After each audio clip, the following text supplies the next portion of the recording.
Chapter 1157. The next day, at Tower Station Number 9, the officers and decision-makers of the joint battlefront, who had been busy in Neverwinter for more than a week, finally returned to the frontline command center. However, this place could no longer be regarded as the real frontline. Agatha noticed that on the map, the front line of the railway had almost reached within 15 kilometers of the Tequila ruins, and the area within a 5-kilometer radius had been marked as a green, safe zone. However, the area within 3 kilometers of the ruins had become bright red, which was obviously the most striking change in the past week. "You're finally back." The light of dawn, Philin Altek, quickly walked up to them and saluted them with a standard military salute. The other members of the army and the General Staff Department also stood up and saluted with joy on their faces. Perhaps it was because they saw that their backbone had returned. Everyone had a look of relief in their eyes. Agatha was also a little relieved that her colleagues could still smile, which at least meant that the dangerous zone that had suddenly appeared did not threaten the entire Torch plan. "Well done. It seems that everyone has been busy these days." Iron Axe nodded with satisfaction. He then walked up to the map and knocked on it.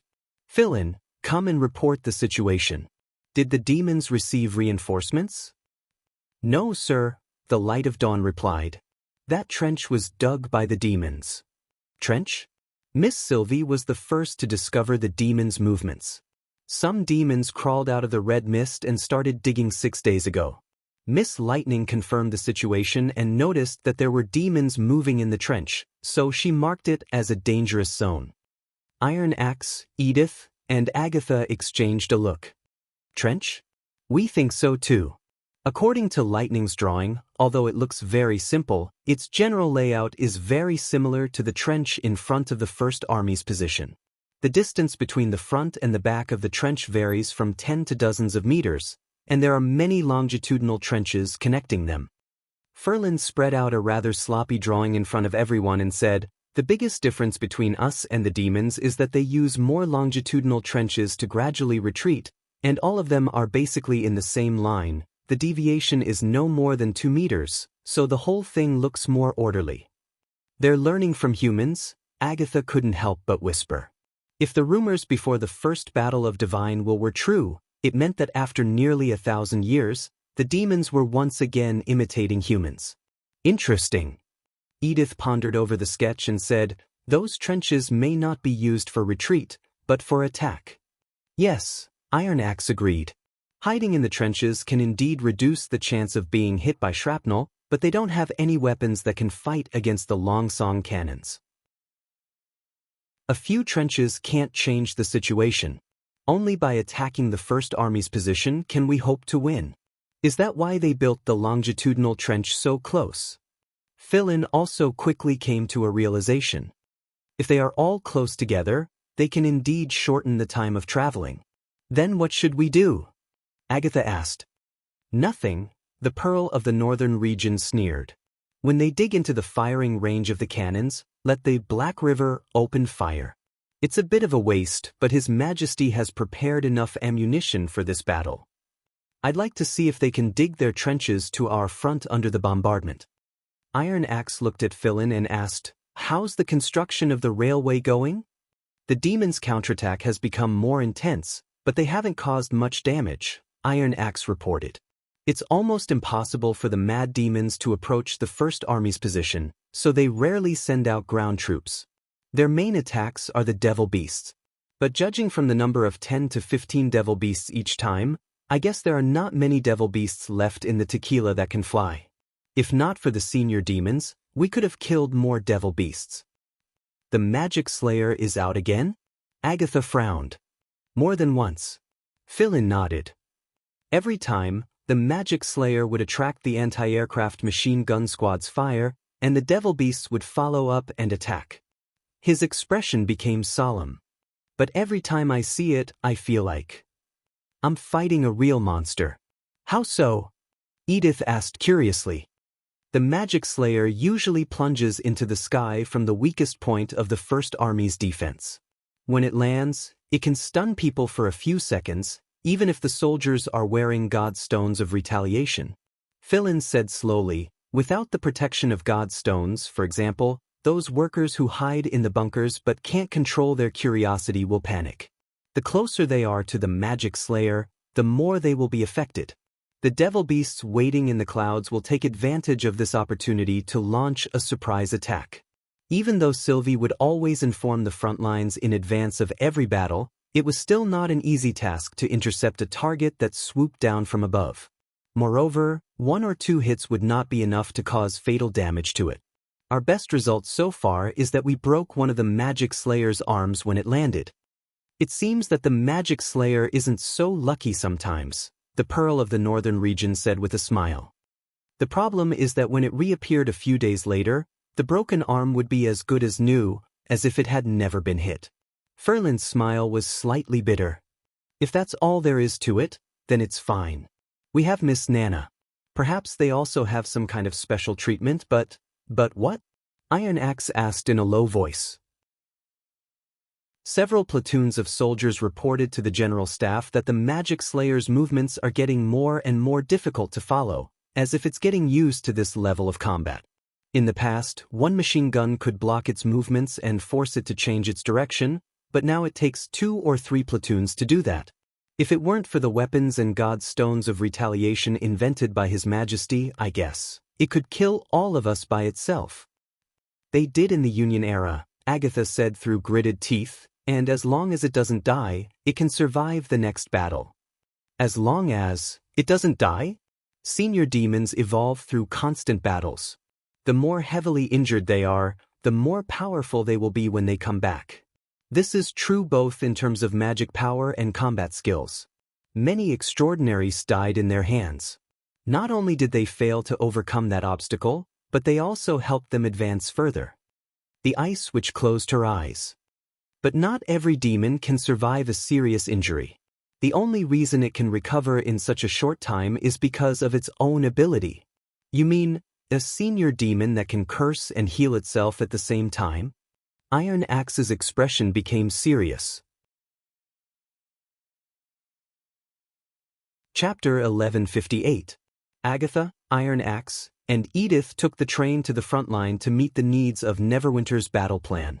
In order to meet the dual needs of firepower and material transportation, the double-track railway was divided into 4 branches, which were exactly the same as the station area. Although the increase in the amount of work slowed down the construction, the command headquarters knew that Tower Station Number 10, the terminus of the Torch Plan, would probably not appear in the final battle. If they waited until the fortress-like station was built, the demons would not be able to change the situation no matter what they did. The enemy's commander should be very clear about this. The Black River, which was made of steel, was extremely difficult to destroy.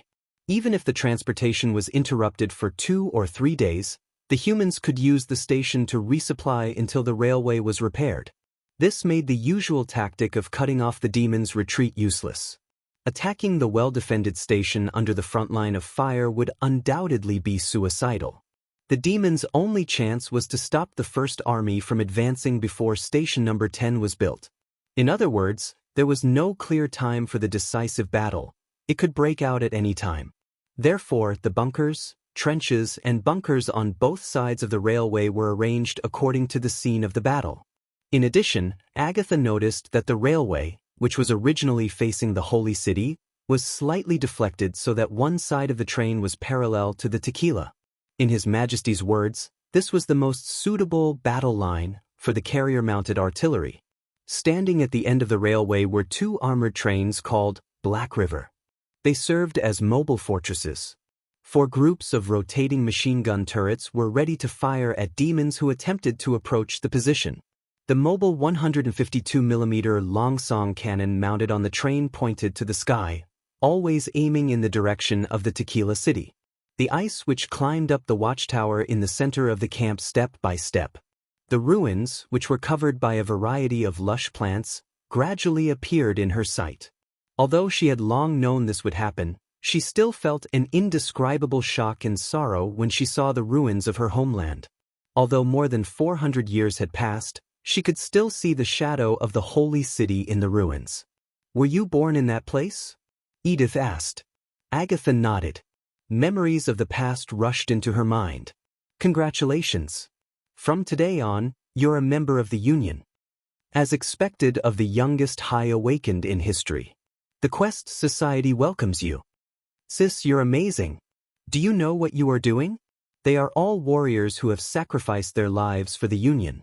They are only unconscious now, but you want to turn them into test subjects. It's not like you don't know how low the chances of recovering from a severe head injury are. Compared to dying like this, they must want to make a greater contribution to the experiment. I can't accept it. This is an order personally signed by Lady Alice. If you can't accept it, then you can leave. Master, the city wall has been breached. I'm afraid the Allied army won't be able to hold on for much longer. Let's go. But my sister hasn't come back yet. She is a member of the garrison guards. It is impossible for her to leave the line of defense. If you die here, you will be letting her down. Take this opportunity to escape. But, sir, where can we go after leaving Tequila? Don't give up. We still have hope. Climb over the mountains, cross the river, go to the barbarian land, to rebuild the order. Why do you insist until the end? If you escape now, you might be able to survive. Although I don't have magic power, I understand many things. It is my duty to protect you. Your Majesty, she is awake. Images flashed by one after another, like a reincarnation. In the eyes of most witches in the Union, she was an anomaly. Although she was a genius, she was controversial because of her attitude towards mortals. Later, she was ostracized by the Quest Society because of the God's Punishment Army plan. She had no choice but to continue her research in the private experimental tower in the concealing forest. Even so, Agatha still had indelible feelings for Tequila. This city was once regarded as the last fortress of mankind. Countless heroic deeds had been born there. Thousands of witches and hundreds of thousands of ordinary people had fallen on the battlefield against the demons. Her sister was one of them. She still did not know which section of the collapsed city wall she was buried under. Escaping did not bring her a sense of relief. Instead, it became a heavy responsibility. Whenever she closed her eyes, she would hear the cries for help of countless people who had died in the battle. She was not a deserter. Every time she had a nightmare, Agatha would repeatedly tell herself that she lived for revenge and to one day reclaim this land that belonged to mankind. She believed that the God's Punishment witches also had this belief and persevered to this day. Their lives no longer belonged to them. Among the ruins on the horizon, two towering giant skeletons could be faintly seen. They were the demons' new war weapons and also the source of the nightmare. She looked at Iron Axe and said, "I have a request." "Go ahead." The Majins nodded. "If the First Army can successfully advance to within 10 kilometers of Tequila, I hope that the God's Punishment witches and I can fire the first round of shells. Only thunder and flame could end this nightmare. The roar of the cannons would inevitably raze the ruins of the holy city to the ground. The few remaining city ruins would also turn into ashes along with the skeletons of the people who had died in the battle and become a part of the fertile plains. But Tequila would usher in a new life in the midst of destruction. 3 days later, in the evening, when the engineering team worked overtime to lay the railway about 12 kilometers away from Tequila, Sylvie was the first to notice the demons' unusual movements. A large number of mad demons crawled out of the ground corroded by the red mist under the feet of the giant skeletons and rushed into the trench. Then 2 huge shadows appeared in front of the broken city wall and slowly moved toward the position. She immediately realized that they were 2 enormous God's stones of retaliation. Just like the God's stone of retaliation pillars found in the Battle of North Slope Mountain, they were probably as large as some of the small original ores in the mine. The shadow covered an area of nearly 150 meters. More importantly, it completely blocked the Magic Eye's line of sight, causing the scene behind it to be completely hidden in the darkness. There were now 2 blind spots in the perfect circle of investigation. No matter what the demons wanted to do with the God Stones, it was already a desperate attempt for the demons of Tequila to mobilize thousands of mad demons at once. There was no doubt that this was a sign that a war was about to break out. Sylvie immediately picked up the phone to the underground command center. Chapter 1159. As the alarm went off, the front line immediately entered the highest state of emergency response. Quick, drop the tools in your hands and find the nearest shelter passage. The soldiers in charge of evacuation guided the construction team to evacuate the construction site. Don't push and don't look around. Remember, no matter what happens outside, don't leave the shelter. Shelter number 6 is full. We can't fit anyone in shelter number 7 either. Move back to the next shelter. Don't block the passage. This was not the first time such a thing had happened. Although the soldiers were yelling and the atmosphere was quite tense, it did not lose order. Nearly 2,000 workers dispersed like a tide and entered one underground shelter after another along the preset evacuation passage. These temporary shelters, built by Lotus, were located behind the defensive line and were covered with steel plates. Not only could they allow passage, but they could also effectively resist spear attacks and machine gun fire. As long as the outer perimeter was not lost, hiding in it meant safety. After the crowd retreated, the originally brightly lit construction site was soon shrouded in darkness. The evacuation of the construction team is basically complete. The blackout is normal. The First Army is entering the position. Sylvie quickly looked around and conveyed the latest situation to the various units. At this moment, the observation room set up above the command center was the busiest place in the front line. More than 10 telephones on the long table rang one after another. The staff officers in charge of answering the calls sat around the table and would only inform Sylvie after confirming the importance of the message. On the other side, many staff officers summarized the information and fed it back to the SAN table or map to provide key information for the command center to make decisions. If Sylvie used to be the eye of the army, now the observation room with her as the center had become the information center of the entire army. As long as she was in charge, the operational efficiency of the First Army would be several times higher than usual. Yes, I got it. Miss Sylvie Vanner from the Artillery Battalion is calling. He hopes you can provide the enemy's position and test firing coordinates. Black River number 1 and number 2 also sent the same request. Let them wait a little longer. Sylvie glanced at the front line. The shadow was not advancing very fast. It was probably a little slower than walking. They had just entered the shooting range of 10 kilometers. According to their current speed, it would probably take them 5 to 6 hours to reach the front line. Therefore, the most urgent task was to find out the demon's intentions. What kind of tricks did they want to use the blind spots of the God's Stone of Retaliation? When magic detection was ineffective, eyes were undoubtedly the most reliable method. She picked up the sigil of listening. Lightning, Maggie, can you hear me? Where are you now? I just took off. Maggie is right above me. Not long after, the answer came from the other talisman. At the same time, there was a loud alarm. What happened? Have the demons launched an all-out attack on us? From the looks of it, it looks like it, but the enemy has interfered with the magic eye's observation, and the range is very large. I'm guessing it's the same as the last time, a large God's Stone of Retaliation. Understood. I'll go take a look. Leave it to us, Ku.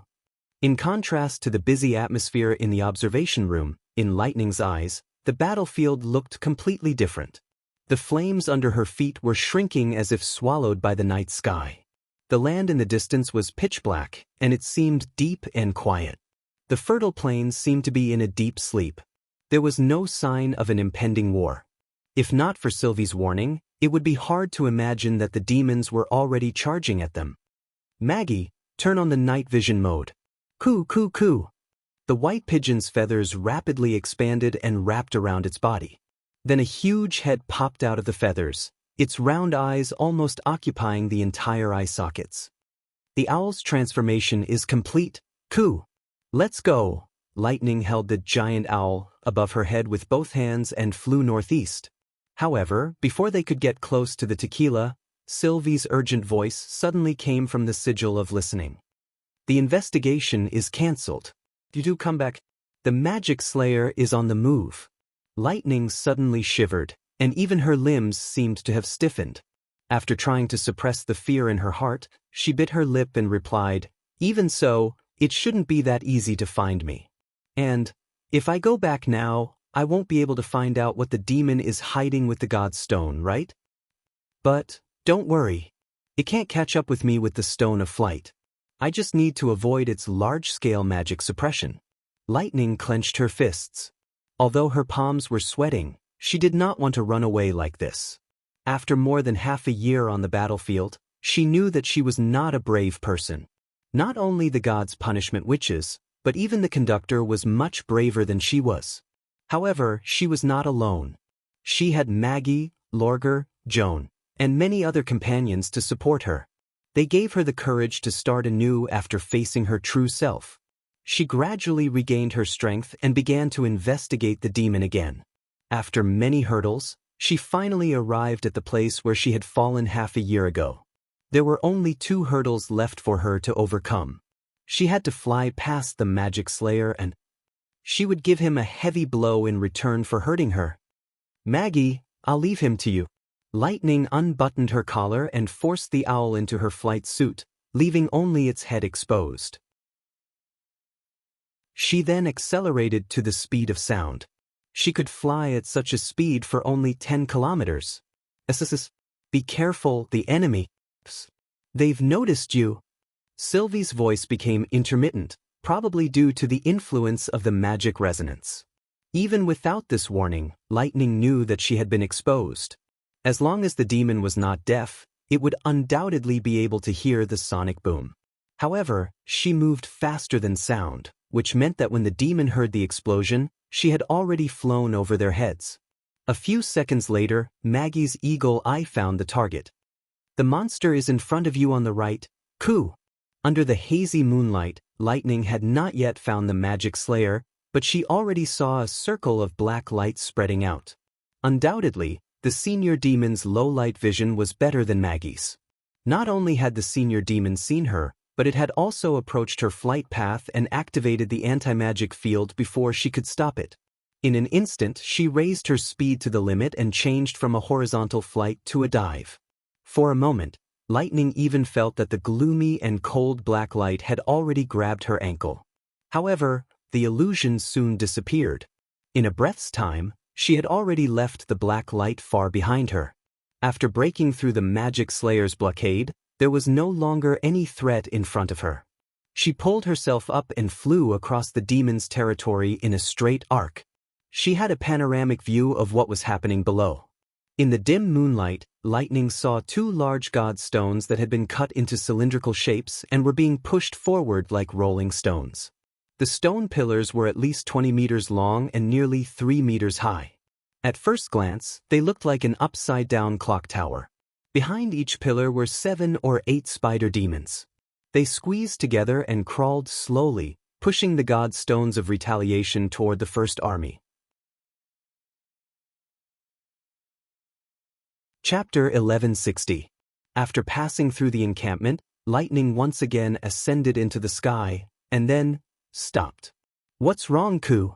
Maggie asked, raising her head. Instead of replying, she turned around and looked in the direction of Tequila. In the darkness of the night, 200 meters was the limit of her vision. It was like looking for a needle in a haystack to find the magic slayer under such circumstances. But it did not matter that she could not see him. Lightning knew that the magic slayer could see her. From the direction of the Tequila, she should be facing away from the moon. As long as the magic slayer looked up, he would not be able to miss a shadow in the white moon. But he did not chase after her. The only reason was that the magic slayer had realized that she was too fast for him to catch up with. He gave up on the pointless attempt. She had won this round. Lightning took a deep breath and stretched out her right hand. Although her fingertips were still trembling, she plucked up her courage and stuck out her middle finger. That was the gesture that His Majesty had taught her, a symbol of victory.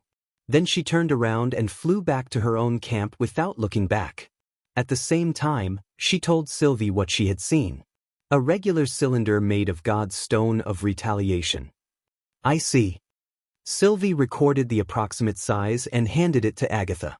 It was a basic skill for the senior members of the Quest Society to estimate the shape of the shadow and the position of the stone according to the volume of the god stone. Soon, the corrected data was sent back to the observation room. Although there was a visual error, it was better than firing randomly. Sylvie used the Eye of Magic to determine the position and picked up the phone of the artillery battalion. After a while, the long-song cannons exploded for the first time. Even though the flames that came out of the barrel were like fireflies that disappeared in a flash, they were still extremely eye-catching in the plains that were shrouded in darkness. When more cannons joined the attack, the light from the muzzles even faintly reflected the outline of the long-song cannons. Sometimes, the flaming tail of the bullet would leave a short trail as if it were a shooting star leaping from the earth. On the other side, the echoes of the explosions were endless. The fertile plains, which had been in a deep sleep, had finally been awakened. "So beautiful, Ku," Maggie murmured as she stared at the cannons that appeared and disappeared from time to time. Lightning stood against the wind and clenched her fists. Now, there was only one last obstacle left. Asruk floated in the air, coldly looking at the mud pillars rising in front of his troops. This was the most threatening attack the humans had so far. As long as the projectiles landed in the middle of the army, they could instantly take the lives of more than 10 primal demons. Moreover, its power didn't need to be displayed through contact. Even if they were separated by several dozen meters, the metal shards shot out by the projectiles were enough to penetrate armor and tear flesh apart. Even it didn't have the confidence to block a direct hit. In his report to the Sky Lord, he named this weapon Fiery Rain. In addition, there were also fire crossbows that could continuously shoot bolts, fire sticks that could be carried by one person. All the current evolution of human beings undoubtedly came from the element of fire. Compared to the inheritance promotion that the Grand Lord thought, it was more inclined to be a kind of coincidence. In terms of the diversity of abilities, witches were better. If a suitable awakened appeared in the next few hundred years, coupled with the long-term study of fire, it was not impossible to achieve a great leap in power. However, even if human beings had embarked on a path that was completely different from theirs, it didn't mean that he was helpless. For example, the rolling stones made from the god's punishment origin showed that they were hard enough to resist the fiery rain. Asruk clearly saw that the god's stone was still intact after several direct hits and violent explosions. When the opponent's projectiles hit the edge of the stone pillars, they would even directly bounce off without leaving a hole. The real danger was the fiery rain that happened to pass the stone pillars and hit the tombstones. Their impenetrable armor was completely vulnerable in front of the fiery rain. Once they were hit, they would basically be torn into pieces. Ironically, the king had high hopes for these extremely tough symbiotic demons that neither felt pain nor fear. He believed that they were the most valuable breakthrough from the inheritance shard. Not only did they greatly enhance the supply ability of the front line, but they also enriched the tribe's combat methods. Only 100 tombstones were needed to completely wipe out the human beings, which were lowly insects in the eyes of most of the tribe. Thus, the Grand Lord handed it exactly 100 tombstones, not too many and not too few. However, after more than half a year of fighting, not only were the humans not wiped out, but the Tequila tribe was already on the verge of collapse. Asruk could now still control less than 40% of the tombstones. If the Sky Lord didn't trust the king too much on this point, he wouldn't be in such a difficult situation now. If these symbiotic demons were all used up on the road, he could only let the primal demons fight them. That would be no different from suicide. The impact of the fiery rain on the god's stone of punishment pillars was not something the primal demons could withstand. Even the obsidian claws of the tombstones could be shaken off, let alone their bodies. But Asruk didn't care, because these sacrifices were all worth it, and the humans would pay for their sacrifice. 10 o'clock at night, in the underground command center. The battle had lasted for nearly 3 hours. Every 5 minutes, Iron Axe would hear the dull sound of cannon fire coming from above his head. At the same time, there would be sparse dust falling. Other than that, there was no other movement on the battlefield. It was as if the demons hadn't launched an attack and the First Army had been firing at the air all along. This was completely different from the experience of previous battles. In order to save ammunition and protect the cannons, he had asked the artillery battalion to extend the firing interval and aim most of the firepower at the back of the Black Shadows. The problem was that even if such an attack caused real damage to the demons, the Magic Eye could not see the results of the battle. The only thing he could be sure of was that the 152mm Longsong cannons could not destroy the God's Stone of Punishment pillars. Although the dense bombardment could slow down the Black Shadows, they would eventually recover. Iron Axe had no idea how the spider demons managed to make such a big guy roll over the crater. Damn it. Iron Axe punched the table angrily. If it was daytime, these monsters wouldn't have survived until now. The biggest problem the First Army was facing was that no one knew where the cannonballs had landed. In order to hit the target, the cannons had to fire many times to find the correct landing point. However, when faced with two blind zones that were more than 150 meters wide and almost infinite in length, every shot was equivalent to a test shot without any feedback. According to Sylvie's observation, the Magic Slayer did not break into the camp. Instead, he was cruising above the Black Shadows, obviously on guard against lightning. Although lightning was faster than the enemy, flying at such a high speed consumed a lot of magic power. It was still possible to sneak in once or twice, but it was too dangerous for the Magic Slayer to stay above the Black Shadows, shake off the Magic Slayer, and at the same time, provide him with a landing point. Without any feedback, they would not be able to attack again. As a result, it would be difficult to quickly destroy the enemy's forces with concentrated firepower. The current situation was like a bet.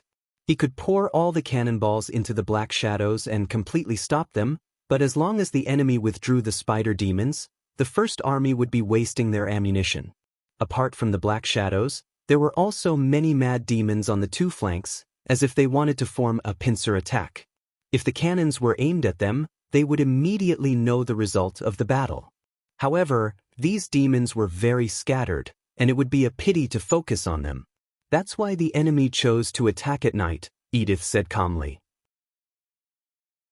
Edith said calmly, "This is already a gratifying result. Without Sylvie, we wouldn't even know where the enemy is, let alone the blind spot of the shadow. Besides, the demons were always on the receiving end. They didn't panic, so you don't have to worry about it. I just don't want to waste the ammunition that I've accumulated with great difficulty," Iron Axe said with a frown. Chapter 1161.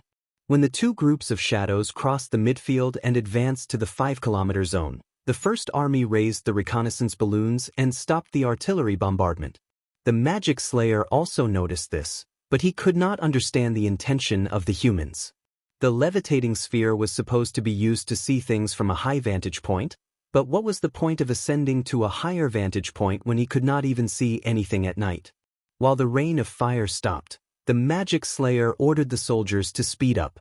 When the shadows crossed the 4-kilometer line, the artillery battalion completed the latest round of ammunition preparation and set up the flare launchers. Since the first night attack, Neverwinter had rushed to produce a batch of simple lighting equipment. It was not much different from a mortar, except that a parachute was installed at the tail of the shell and the explosive at the head was replaced by a mixture of magnesium and aluminum powder that could burn continuously. The first flare could be used in the same launcher as the mortar shell, but during tests, it was found that the brightness and burning time of the small-caliber flare were not good enough, so they replaced it with a special large-caliber launcher. Although the soldiers could not shoot as accurately as they could in the daytime, they could at least show the general environment of the battlefield. However, the First Army had never used it in actual combat, which was also the suggestion of the General Staff. When the enemies approached the edge of the 3-kilometer zone, Iron Axe could not wait to give the order to counterattack. "Yes," Vanner yelled after he hung up the phone. "Flare, maximum angle, fire." With a few soft bangs, several dazzling balls of light suddenly exploded in the night sky. The orange flames dispelled the darkness and revealed the outline of the earth. Then more flare rose into the sky, ignited, and fell.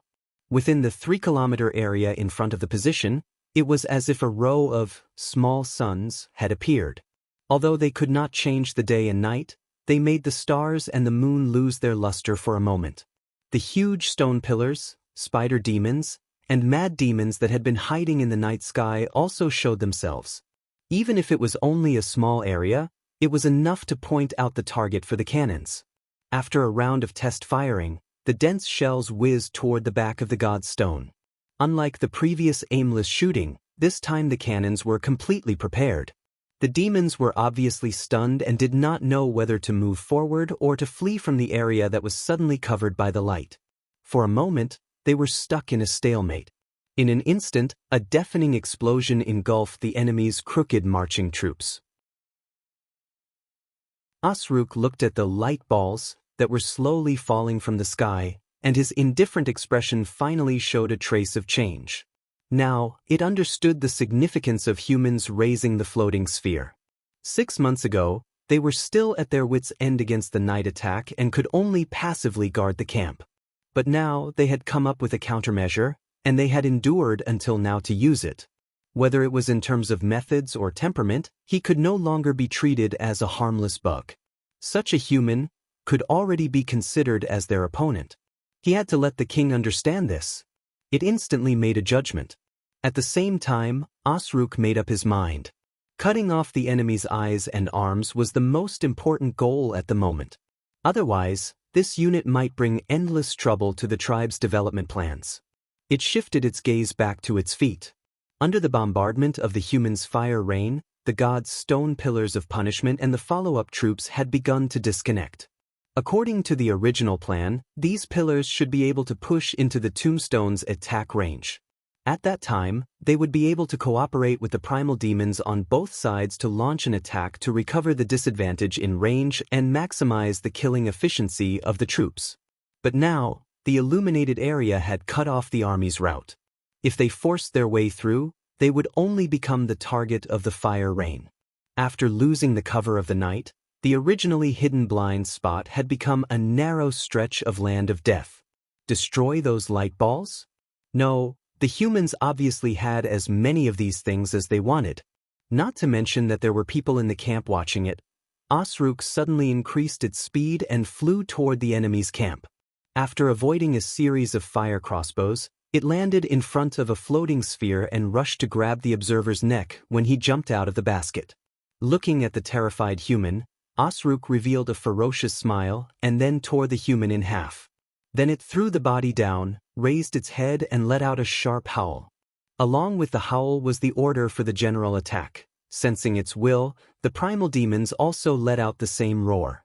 They all rushed out of their hiding places and launched a final charge toward the human camp. In an instant, the earth was boiling. The battle finally returned to the way the First Army was most familiar with. A large number of demons emerged from the blind spot, and for a moment, it seemed that the enemy was everywhere. The rising flares illuminated the last 3 kilometers. The mortars and heavy machine guns opened fire almost at the same time, as if they were going to overturn the entire ground. Probably because both sides knew the meaning of this decisive battle, they did not hold back once the battle began. The two forces collided and instantly turned the plain into a bloody meat grinder. As long as the mad demons crawled into the spear-throwing range, they would not hesitate to throw bone spears until their arms were useless. Even if their legs were broken and their bodies were pierced, they would continue to wriggle forward with blue blood trailing behind them. And the First Army did not take a step back. The machine gun squad poured out bullets like water. Even in the face of the spider demon stone needles, they did not have the slightest intention of dodging. After the exposed shooters were shot down, the wounded and the dead would immediately be replaced by the new squad members. The only time they could stop was when they had to replace the broken barrels. The fierce battle lasted from midnight until dawn.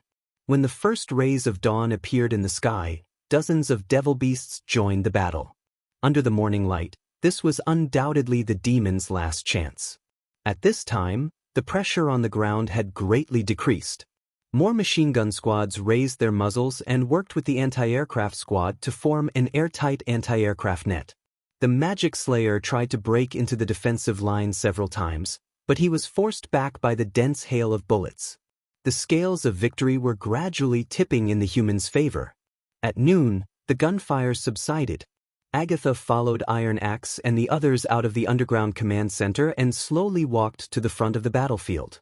The air was still filled with the pungent smell of gunpowder, but she found it surprisingly attractive. The grassland, which had been lush and green yesterday, was now a mess. There were potholes and corpses everywhere. The enemy's blood flowed along the ground and soaked into the soil. The grass and shrubs in the way reflected a faint blue luster under the sun. The Tequila ruins in the distance were still occupied by the giant skeletons, but Agatha knew that after this battle, the demons would no longer be able to stop the humans' advance. They were only one step away from retaking the holy city. 1. Roland did not know who shouted first. Maybe it was a common soldier, a witch, or a Tequila survivor. But it did not matter anymore, because the next moment, cheers of victory spread through the entire camp.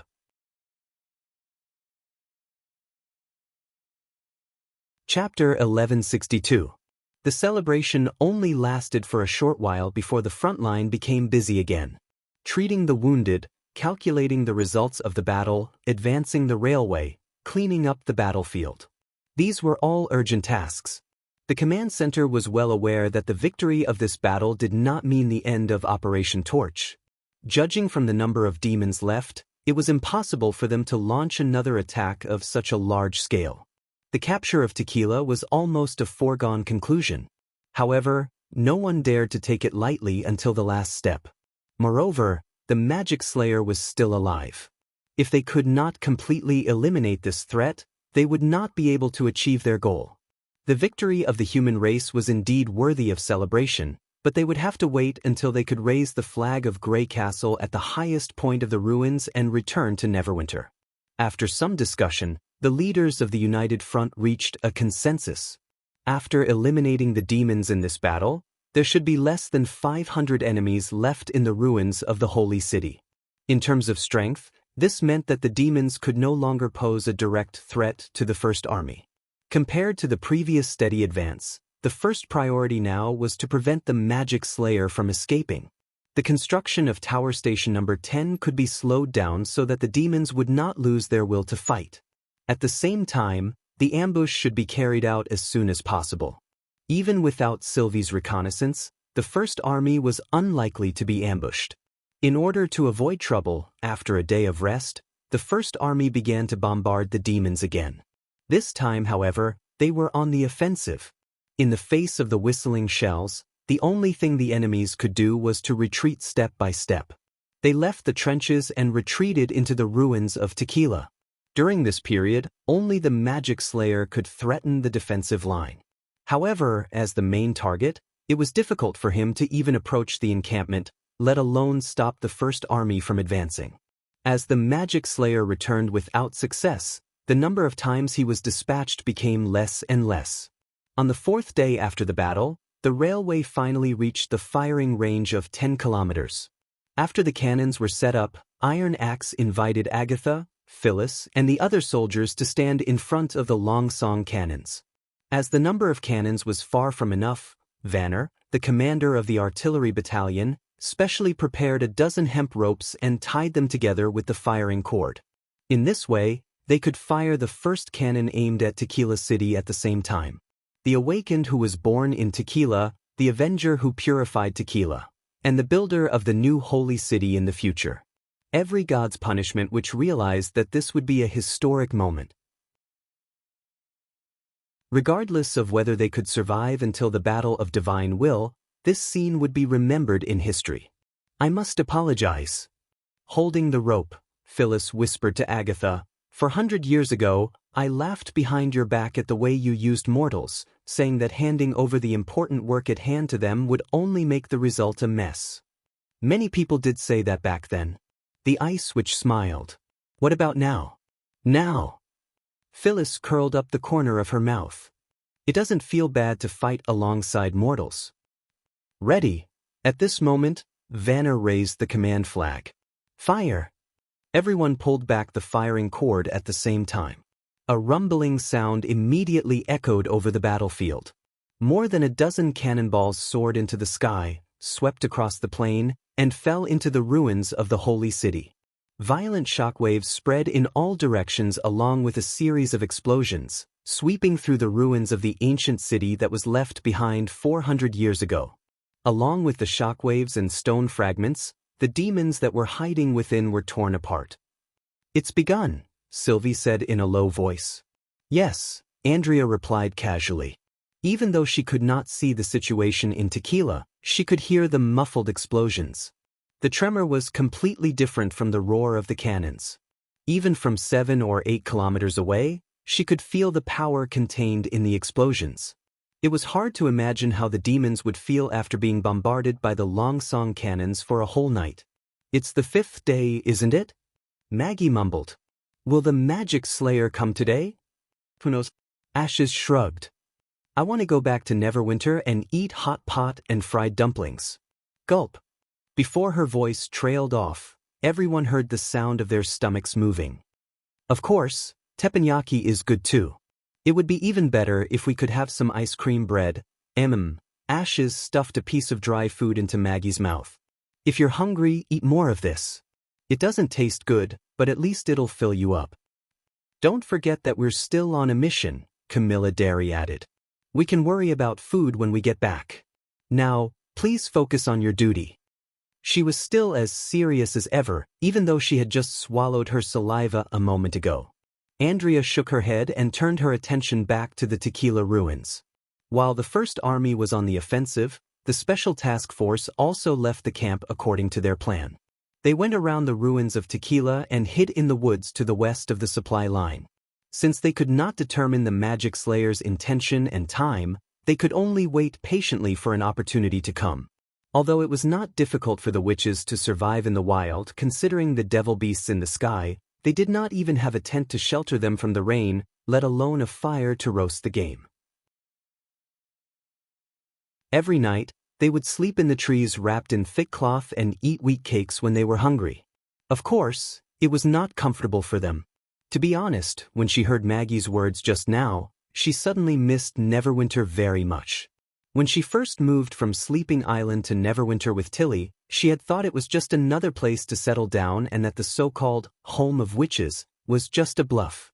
If Tilly decided to leave, she would follow her without hesitation. However, now that she was faced with this problem, she was not so sure. Even as a member of the Quinn nobility, she had never enjoyed such a comfortable life. A large, soft bed, a variety of delicious dishes, automatic hot and cold water supply, and a heater that allowed her to walk barefoot in winter. It was not just a luxury that came from the Golden Dragon. Instead, it was an exquisite and unique life. She found it hard to make a decision when she thought about saying goodbye to all these. Fortunately, Tilly and Roland got along well, so she did not have to worry about where she should go for the time being. "When we get rid of the Magic Slayer, I must ask His Majesty to reward me," Andrea thought. The most ideal outcome was that the Magic Slayer would defend the Tequila and be blasted into pieces by the cannons. The second scenario was that the Magic Slayer did not notice the existence of the ambush team and was killed by the god's wrath bullet in the air. The worst scenario was that the Magic Slayer had already noticed their long-range precision attack ability and was flying close to the ground and constantly changing directions to avoid them. In that case, they would have to rely on the Seagull to intercept them. However, she was not very confident in the first two scenarios. 5 days ago, during the night battle, the Magic Slayer had once approached the camp from the Tequila. However, he had been moving irregularly the whole time and did not give her a chance to attack. Was it a coincidence, or was he deliberately guarding against her? Awoo! Suddenly, a strange cry reached everyone's ears. "What happened?" Ashes asked. "A cannonball hit the giant skeleton," Sylvie exclaimed. "There's a big hole in its back. My God, that thing is howling." "So it can also feel pain?" "Just by looking at it, I thought it was just an empty shell. The place where it was hit is spewing out red mist like blood." Sylvie gazed toward the southeast with a grave expression. "The Magic Slayer is on the move. He's charging toward our position. I hope someone can kill it with one shot." Andrea spread out her hands. "Wait. No, the Magic Slayer turned back halfway. Sylvie observed for a moment and could not help but frown. What's going on? The giant skeleton seems to be retreating. Some demons tried to stop the giant skeleton, but they were trampled to a pulp. The ruins are in a mess, they are. After a while, she said in an uncertain tone, the demons are killing each other. Andrea and Ashes exchanged a look. No matter how they looked at it, it was a sign of defeat. Could it be that the magic slayer could not bear the pressure and had completely lost the will to fight? Soon, Sylvie's words confirmed their suspicions.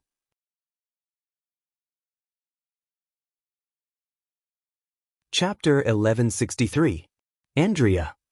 Camilla yelled. I know. Andrea quickly grabbed the gun, closed her eyes, and threw all distracting thoughts to the back of her mind. I didn't notice. Andrea muttered in her mind several times before she suddenly opened her eyes. In an instant, her vision suddenly became distorted. Everything in front of her seemed to have countless overlapping images.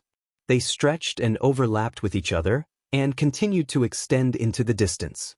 That was the perception of the magic eye surging into her brain. As the layers of trees and land that should have been blocked appeared one by one, the closed world suddenly became open and free. At the same time, Sylvie's consciousness was also connected. When the double images in her eyes completely merged together, her gaze had already followed the other's train of thought and was cast several kilometers away. A familiar figure in pitch-black armor was reflected in her eyes. What was even more intense than her vision was the magic slayer's surging magic power, which burst out from his body and was so dense that it was almost tangible. Perhaps the skeleton's escape was too sudden, or the loss of Tequila was too great a blow, but the magic slayer was flying straight in the air without any guards around him. What's the situation? Ashes asked in a low voice. The magic slayer didn't notice us. Andrea replied excitedly. He's flying toward the supply line. Although he's a little to the east, he's still within the gun's firing range. Load the gun, there's no better chance than this. Ashes nodded and stuffed the huge god's punishment bullet into the barrel. Then, with a click, she pushed the bolt back into the gun. The magic slayer was about 8 to 9 kilometers away. The wind was blowing in the northeast, and there were no other demons around. This was the ideal situation. Andrea focused all her attention on the target and held her breath to activate her ability. Countless lines swarmed out and converged on the magic slayer. Some of them twisted and turned, while others rose and fell. It was hard to imagine that a bullet could leave such a strange trail. But soon, most of the lines dimmed, leaving only a silver curve that shone brighter and brighter. She had found the coin that was going up. At the same time, the magic power in her body was rapidly decreasing. She did not have much time to hesitate. This was her only chance. Andrea gritted her teeth and pulled the trigger. Accompanied by a deafening explosion, she felt as if her shoulder was hit by something heavy, and her whole body fell backward. Ashes, who was at the side, was already prepared and pulled her into the crook of her arm with one hand. I really don't want to be hugged like this. The corner of Andrea's mouth twitched, but her body relaxed. At this moment, her shoulder was almost numb, as if she had lost all feeling. Even if he didn't look, he knew that there must be a red swelling under his clothes. If not for Nana's treatment, he was afraid that it would take a few days to recover. This was the burden brought about by the large caliber. Even if they used a variety of buffering methods, including muzzle recoil, the remaining impact could not be underestimated. During the weapon test, she had already noticed that even if she created more God's punishment bullets, there would not be a second chance to fire. Whether it was her magic capacity, her physical strength, or the load on the arc, all of them limited her ability. However, the ability to kill in one strike was what she was most proud of. Fighting back and forth with the enemy and being bathed in blood was something only a barbarian liked to do. For example, the guy who was holding her now. If it weren't for the fact that Sylvie is feeling the same way as you, I wouldn't care about you at all. Ashes rolled her eyes. Look at the result, the magic slayer. Wait a moment. Andrea made a shushing gesture. The bullet is still on its way. The silver line in her vision was rapidly shrinking.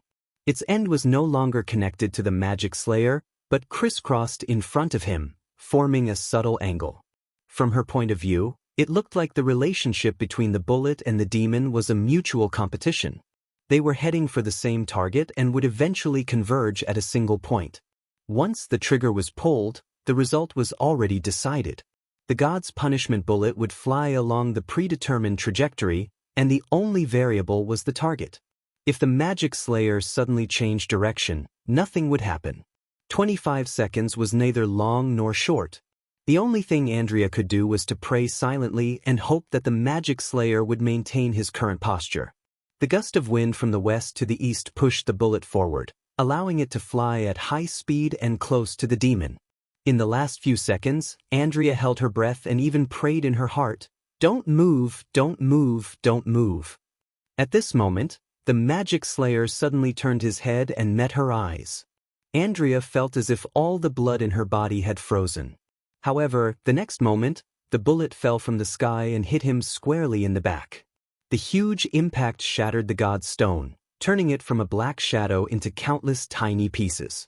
However, the magic slayer's body was even more shattered than the god's stone. If she had not seen it with her own eyes, she would not have imagined that a stone as wide as 2 fingers could have such amazing destructive power.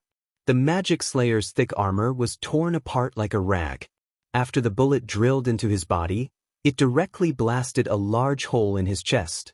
Blood, flesh, and organs gushed out like a turbid fountain.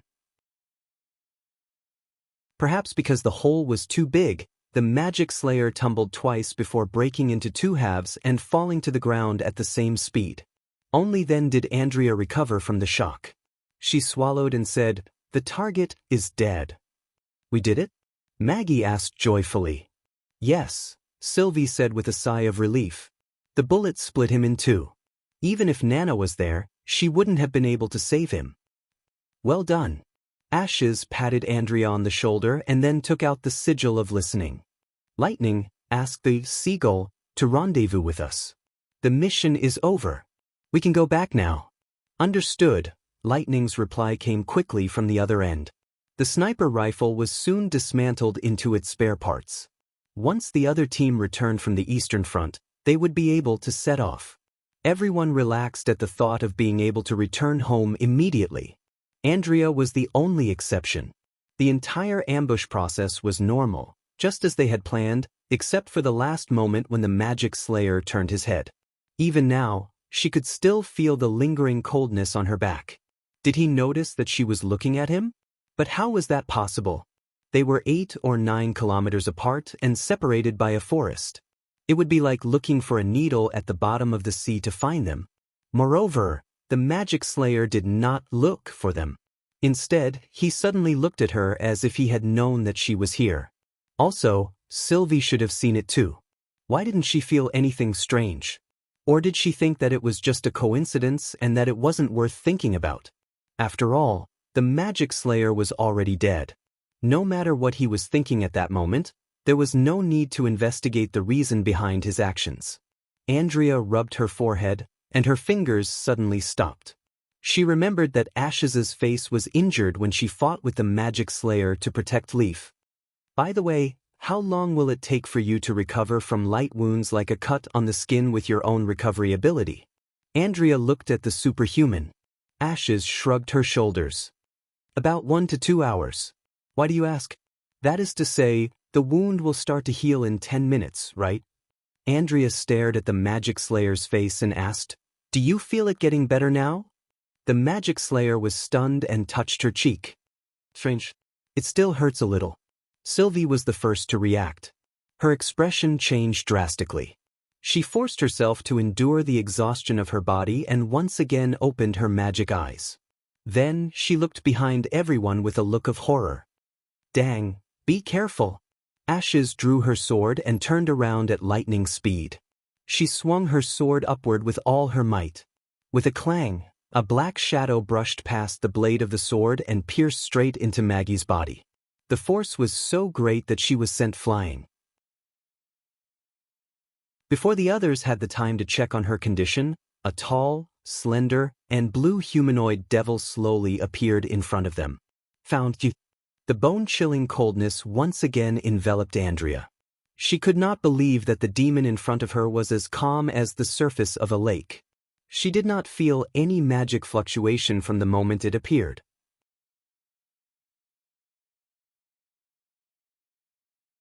Chapter 1164. Maggie! Ashes yelled, and at the same time, she stood in front of everyone. She was met with a series of painful coughs. Although Maggie seemed to be in a terrible state, at least she was still alive. You have quick reflexes, extraordinary. The demon revealed a human expression of regret. Had it not been for your sword, she would have died a painless death. But what you're doing is just prolonging the torture she's going through. It's meaningless. It was not a coincidence that he had chosen Maggie as his first target. Looking into the demon's eyes, Andrea suddenly realized that this was a well-thought-out attack. Maggie could not be of much help in a one-on-one fight, but as the only witch who could help them escape, once she was eliminated, the others would be cut off. She bit her lip and secretly glanced back. She saw that the bone spear was stuck in Maggie's shoulder, and the blood that seeped out dyed a large area of her clothes red. Maggie's breath was weak, probably because of the injury to her lungs. She coughed up blood from time to time. If Ashes had not raised her hand, the bone spear would have pierced through the witch's heart. However, even if she was not dead, she would not be able to control her ability to maintain the magic Arkansas. How did the demon slayer know about Maggie's ability? You're the human's eye, aren't you? If not for you, we wouldn't have been forced into this state by the fiery rain. The magic slayer's next words tore apart her last hope. He pointed at Sylvie and then turned to Andrea. And you must be the divine archer. You might not have been a big deal 400 years ago, but now you're even more difficult to deal with than a transcendent. Fortunately, you've all gathered together. After saying that, he stretched out his right hand and pressed it on his chest. Please allow me to introduce myself. I'm Osruk, the commander of this expeditionary force, and also your undertaker. Without a doubt, this was a trap that had been planned for a long time. Andrea's expression became increasingly unsightly. Since when did the magic slayer become synonymous with surging magic waves? That's right. Ever since the magic slayer came to the north of the misty forest and attacked Leaf, his striking features had been engraved in everyone's mind. In fact, it could be traced back even further. When Lightning encountered the magic slayer for the first time, she felt a strong, almost tangible magic power. Since it was so powerful, wasn't it only natural that it could be captured by the demon eye from a distance? In the long battle that followed, the other party kept reinforcing this impression, exposing his whereabouts to Sylvie's surveillance, which made everyone believe it without a doubt. However, all of this was just an illusion created by the magic slayer. It used itself as bait and drew everyone's attention to the front of the stage. Could it be that it had been preparing for today from the very beginning? But such a statement was simply untenable. The senior demon Ursruk had lost Tequila and thousands of demons on the fertile plains in order to set up a trap for Sylvie and Sylvie. Even if the senior demon Ursruk had sensed Sylvie and Sylvie's existence during the battle of the northbound slope and decided to kill them as soon as possible, Ursruk had actually abandoned Tequila and killed thousands of demons on the fertile plains. If the magic slayer was ruthless and did not care about the lives of his subordinates, then what about the holy city? Without the god's stone mine, they would not be able to build the obelisk, which meant that in the next 400 years, the demons would completely lose the opportunity to lay their hands on the fertile plains. If this was the price they had to pay, it was simply too much. Was it really worth the magic slayer's sacrifice? Andrea's mind was a mess, and she could not make sense of it at all. However, Sylvie asked the most important question. But Tequila should be more important than us. The magic slayer did not attack immediately. He shook his head slightly and said, I can't tell you. Can't I even know the answer before I die? But you're not dead yet. Osruk's voice was tinged with sarcasm. Even though you're trapped, you still haven't given up, have you? What was he waiting for? Was he waiting for the magic stone to fully recover? But his arm did not show any signs of withering. No matter what, this was an opportunity. Andrea swallowed hard. Judging from the previous battle, Ashes could at most stall the Magic Slayer for a while, and she did not have much magic power left. Even if she added all her magic power together, they would not be able to increase their chances of winning to more than 50%. As for Sylvie, Camilla, and Maggie, they would only make their chances of winning even lower. The only way to break through was with lightning. She had not shown herself yet, which meant that she had sensed something unusual. If she could guide the seagull to help, they might be able to turn the tables. Instead of attacking now, it was better to ask more questions to stall for time. Andrea already had a lot of questions in her head. She looked at the Magic Slayer and said in a low voice, "I don't understand. Even if we were distracted by the illusion, we couldn't have overlooked an enemy that was lurking nearby. Before we opened fire, we clearly checked our surroundings. We're 8 to 9 kilometers away from Tequila. We won't be able to get there in a short time. Where are you hiding?" In the past 6 months, we've dug many underground tunnels, but not at the front line, but behind Tequila. Asruk replied unhurriedly. The entrance to the tunnel is located in the god's stone mining area, which is difficult to discover. These tunnels are buried deep, so it's normal that you've overlooked them. He looked up at the sky. The humans have been monitoring this area, right? Besides, you've never let your guard down along the way. You've seen every movement on the surface. It's this illusion of safety that led you into the trap. There's a tunnel nearby? Andrea felt a vague sense of unease. Even if you're hiding underground, you're just hiding yourself. It's not an easy task to find us in such a large area. Besides, we've been changing our positions many times over the past few days. How did you see us? I didn't see you.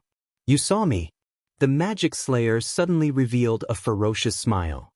By the way, I'm not the only one who saw me. Where's that flying little guy? If you have a backup plan, he should have arrived by now, right? Andrea felt as if she had fallen into an ice cave. When you see it, it will also see you. This was the characteristic of an alert eye demon. Could it be that he had killed 1,000 eye demon? But its body should be much larger than the Magic Slayer's. Or did Asruk somehow give that flying demon some of the eye demon's abilities? However, none of this was important. She now completely understood where the uneasiness from before came from. Since there was a secret underground tunnel, how could the Magic Slayer be the only one hiding there? The reason why the enemy had not attacked was that it was waiting for reinforcements. It wanted to catch them all in one fell swoop. Just at this moment, several grenades whizzed out of the woods and headed straight for Asruk's side. The Magic Slayer flew into the air and effortlessly dodged this round of surprise attack. The grenades did not slow down at all and plunged into the woods, setting off a series of violent explosions. Before the scorching heat subsided, a dense barrage of gunshots followed and engulfed the Magic Slayer's position. Asruk was forced to fly higher again, and at the same time, his body glowed with a blue light. The god's punishment witches are here. Sylvie exclaimed joyfully. Are you all right? Zoe dashed out of the trees and stood between the Magic Slayer and the ambush team. The other 7 gods' punishment witches followed closely behind to protect them. Let's go, we have to get out of here. Andrea's heart was in her throat. She did not have time to explain and shouted at the others. At this moment, Asruk also raised his fist. 2 muffled sounds came from afar. Shio, shio, Sylvie's expression changed instantly. No one knew better than her what that sound meant. Watch out, it's the spider demon. 2 black stone pillars flew above their heads in the blink of an eye. With a muffled explosion, a dense number of long needles rained down on the sniper point. Andrea gathered the last of her magic power, accelerated the air in front of her to the limit, and pushed it toward the sky. However, nothing happened. A black light swept across and shattered the magic power that was about to be released. The Magic Slayer had activated the anti-magic field. Elena, who was the closest to Andrea, leaped up and dashed toward a nearby tree with Andrea in her arms. Everything happened in an instant.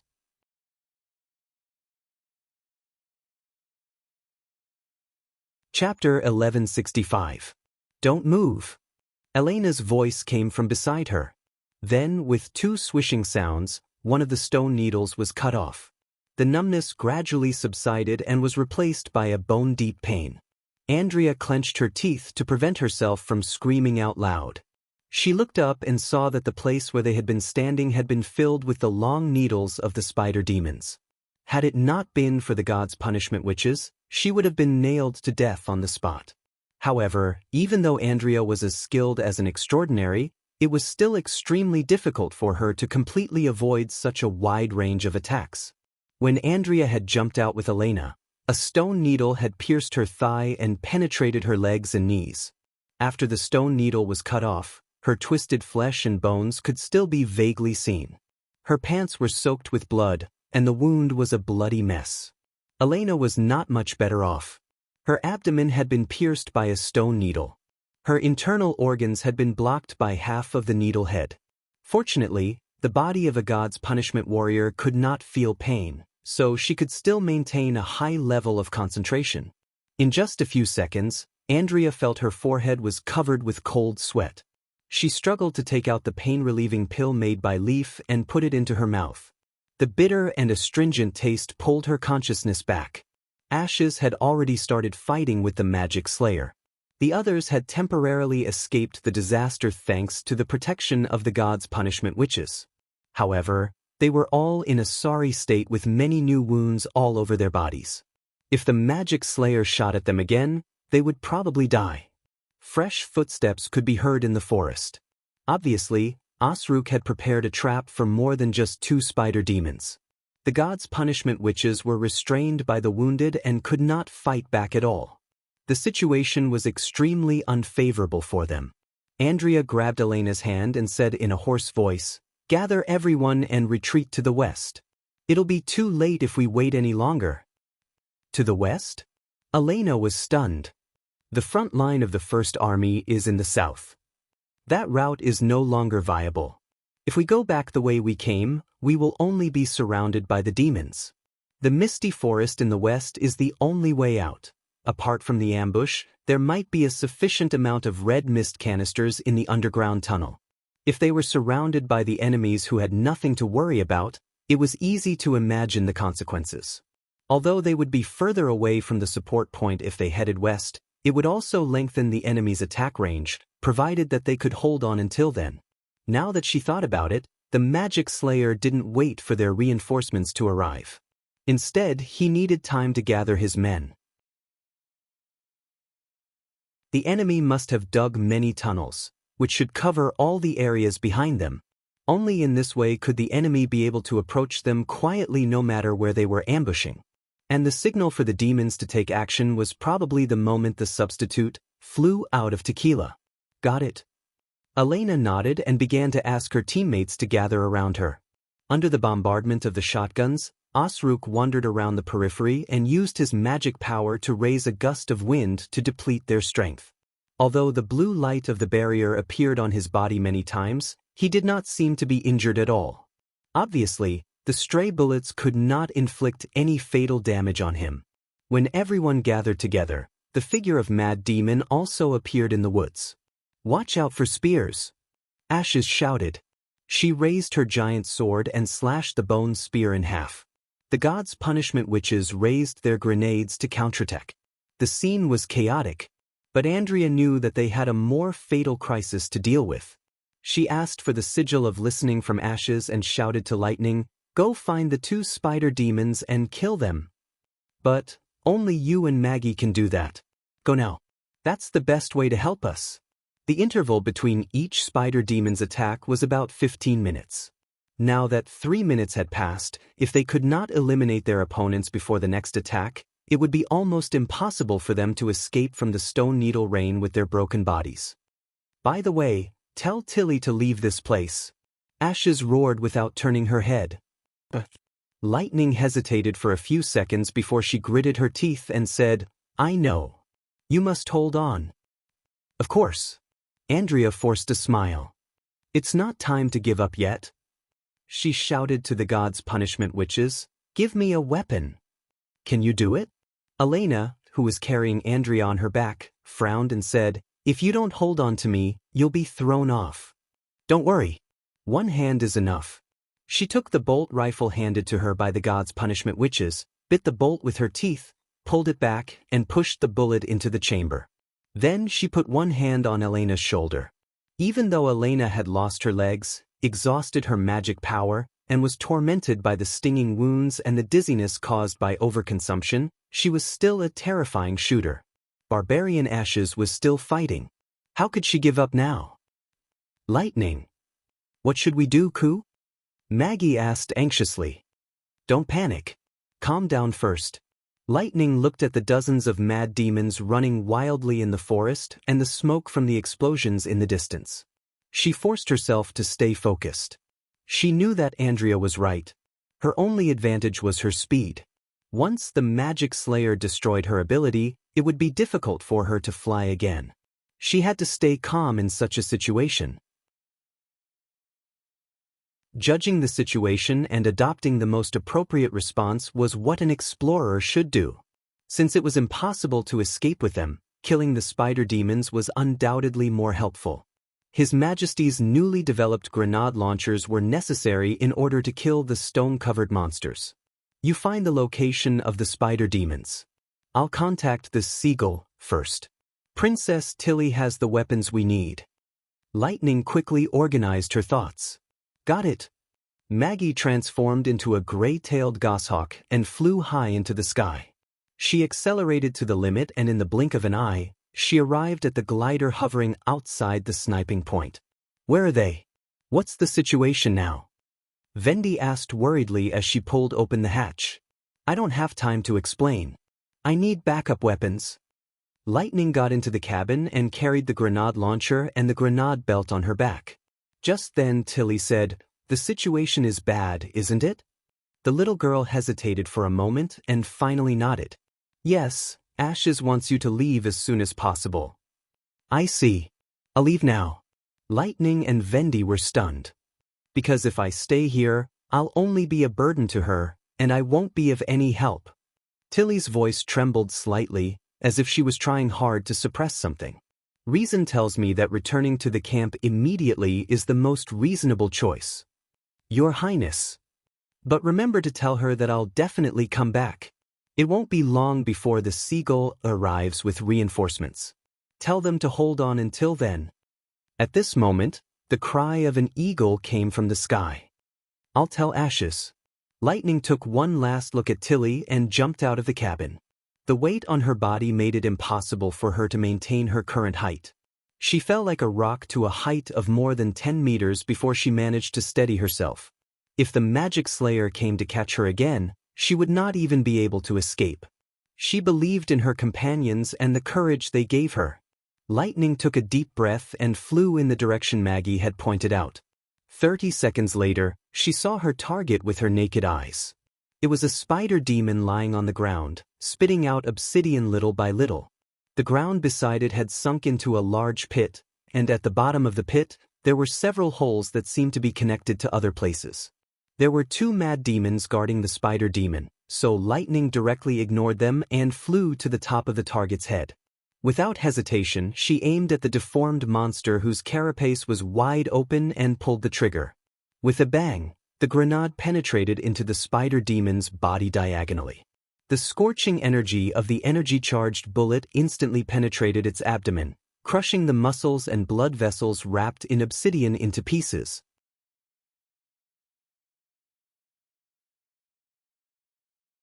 Chapter 1166. The guarding mad demons roared angrily. They grabbed the bone spears and their arms swelled up rapidly. If it was the old Lightning, the first thing she would have thought of was to drop all the weights and run away as fast as possible. But at this moment, her mind was unexpectedly clear. There was still one spider demon, and she could not stop it without a weapon. No matter what, she could not abandon it. So the only way was to rely on her poor eyesight to avoid it. She deliberately flew up in a straight line. When she passed the canopy and disappeared from the enemy's sight, she suddenly changed her direction and flew horizontally. Almost at the same time, the 2 bone spears pierced through the branches and flew close to her feet to the sky. Lightning let out a long breath and flew to the next location Maggie told her without looking back. However, when she saw the second spider demon, her heart sank. The crystal pillar on the back of the spider demon had fully grown and was raised high. The blood vessels on it glowed blue. Obviously, it was on the verge of launching. And she had not yet loaded a new grenade into the launcher. It was too late. Maggie! Stop it from launching the stone pillar. Whoa. The goshawk that had been hovering above suddenly swooped down. At the same time, its body rapidly expanded, and in the blink of an eye, it turned into a huge devil beast. The mad demons guarding the spider demon were also a little stunned, as if they did not understand what was going on. Maggie's huge body hit the side of the spider demon hard, and the sound was no less than that of a cannonball. Sand, stones, and mud flew in all directions. The spider demon that was lying on the ground staggered and fell to one side, almost flipping over. At this moment, the stone pillar was launched almost close to the ground. The mad demons who were not in a good position became the first victim.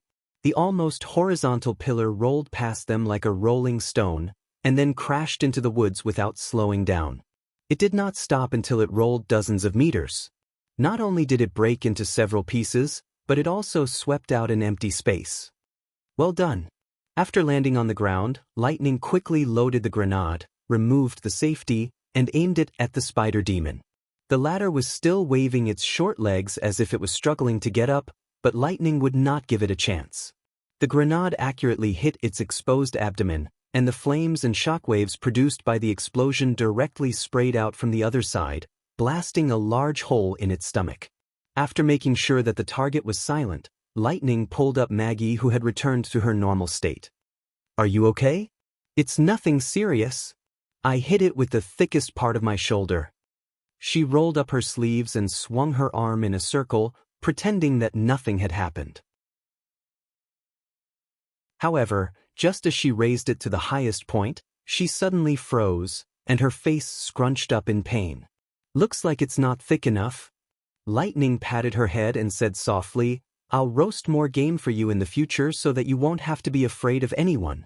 But for now, you have to hold on a little longer, okay?" "But..." Maggie nodded vigorously. "Then come on." Lightning squatted down and picked up the little girl who had turned into a pigeon. "Let's go help the others. Neverwinter Exploration Group, let's go."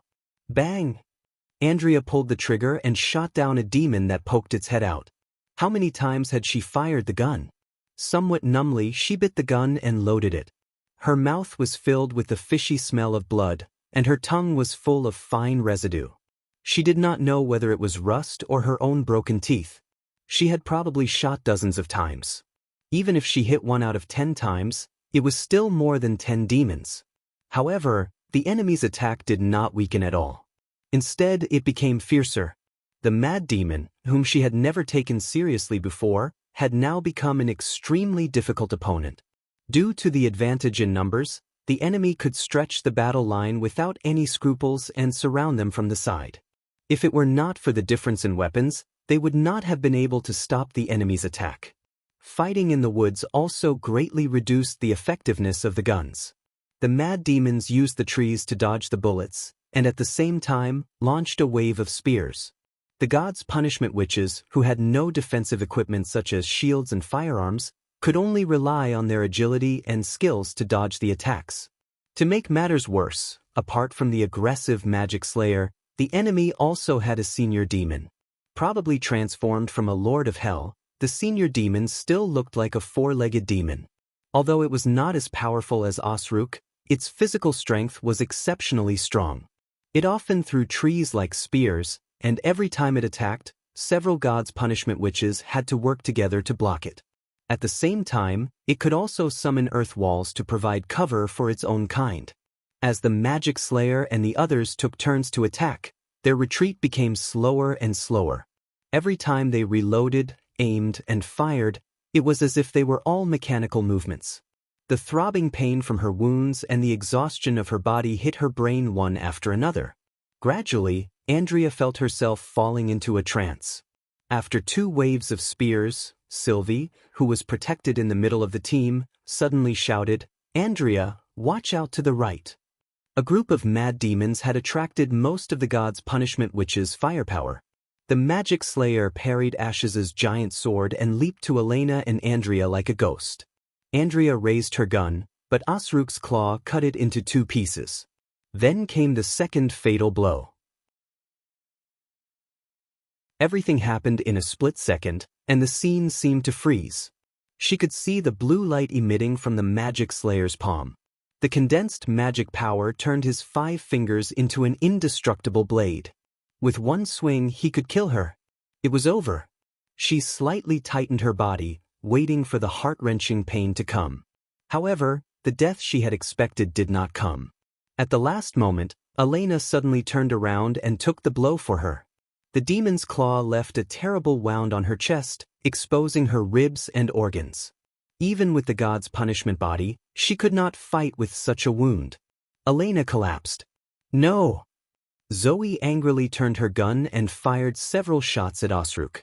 At such a close range, even the magic slayer could not completely dodge.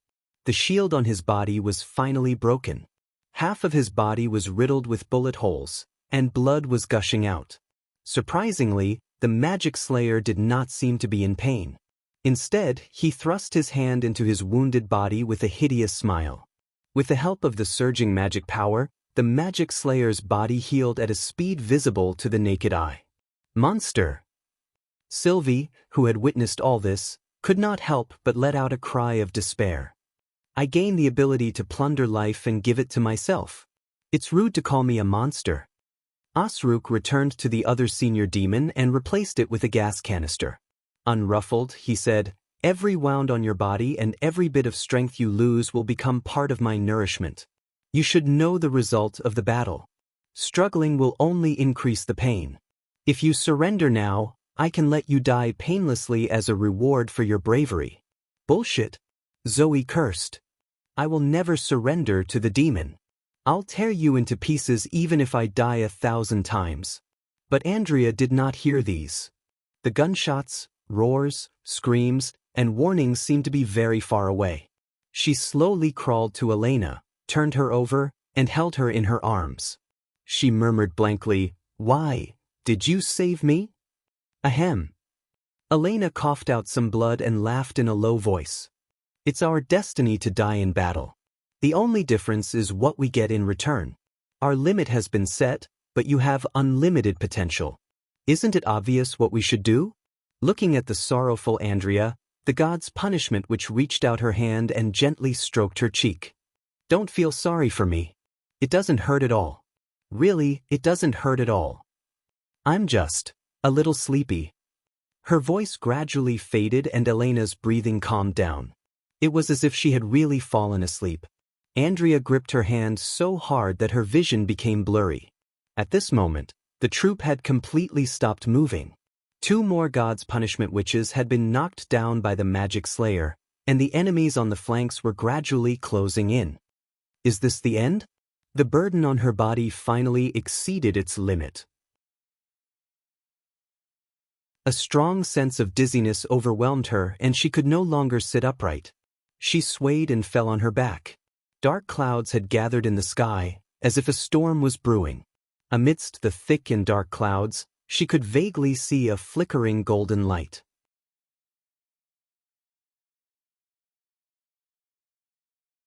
Chapter 1167. Ashes found that she could not move any faster. If she had been a little faster, she would have been able to block the spear that had severely injured Maggie. If she had been a little faster, she would have been able to force the magic slayer to retreat before Elena was hit. If she had been a little faster, she would have been able to block the mad demon's attack without falling to the ground. Magic power surged through her body, strengthening her muscles and bones, and at the same time, burning her nerves. The pain did not weaken her willpower. Instead, it made her more focused. If she had been a little faster, Ashes had already entered a new realm where she had fought the magic slayer for the first time. Time seemed to slow down in her eyes.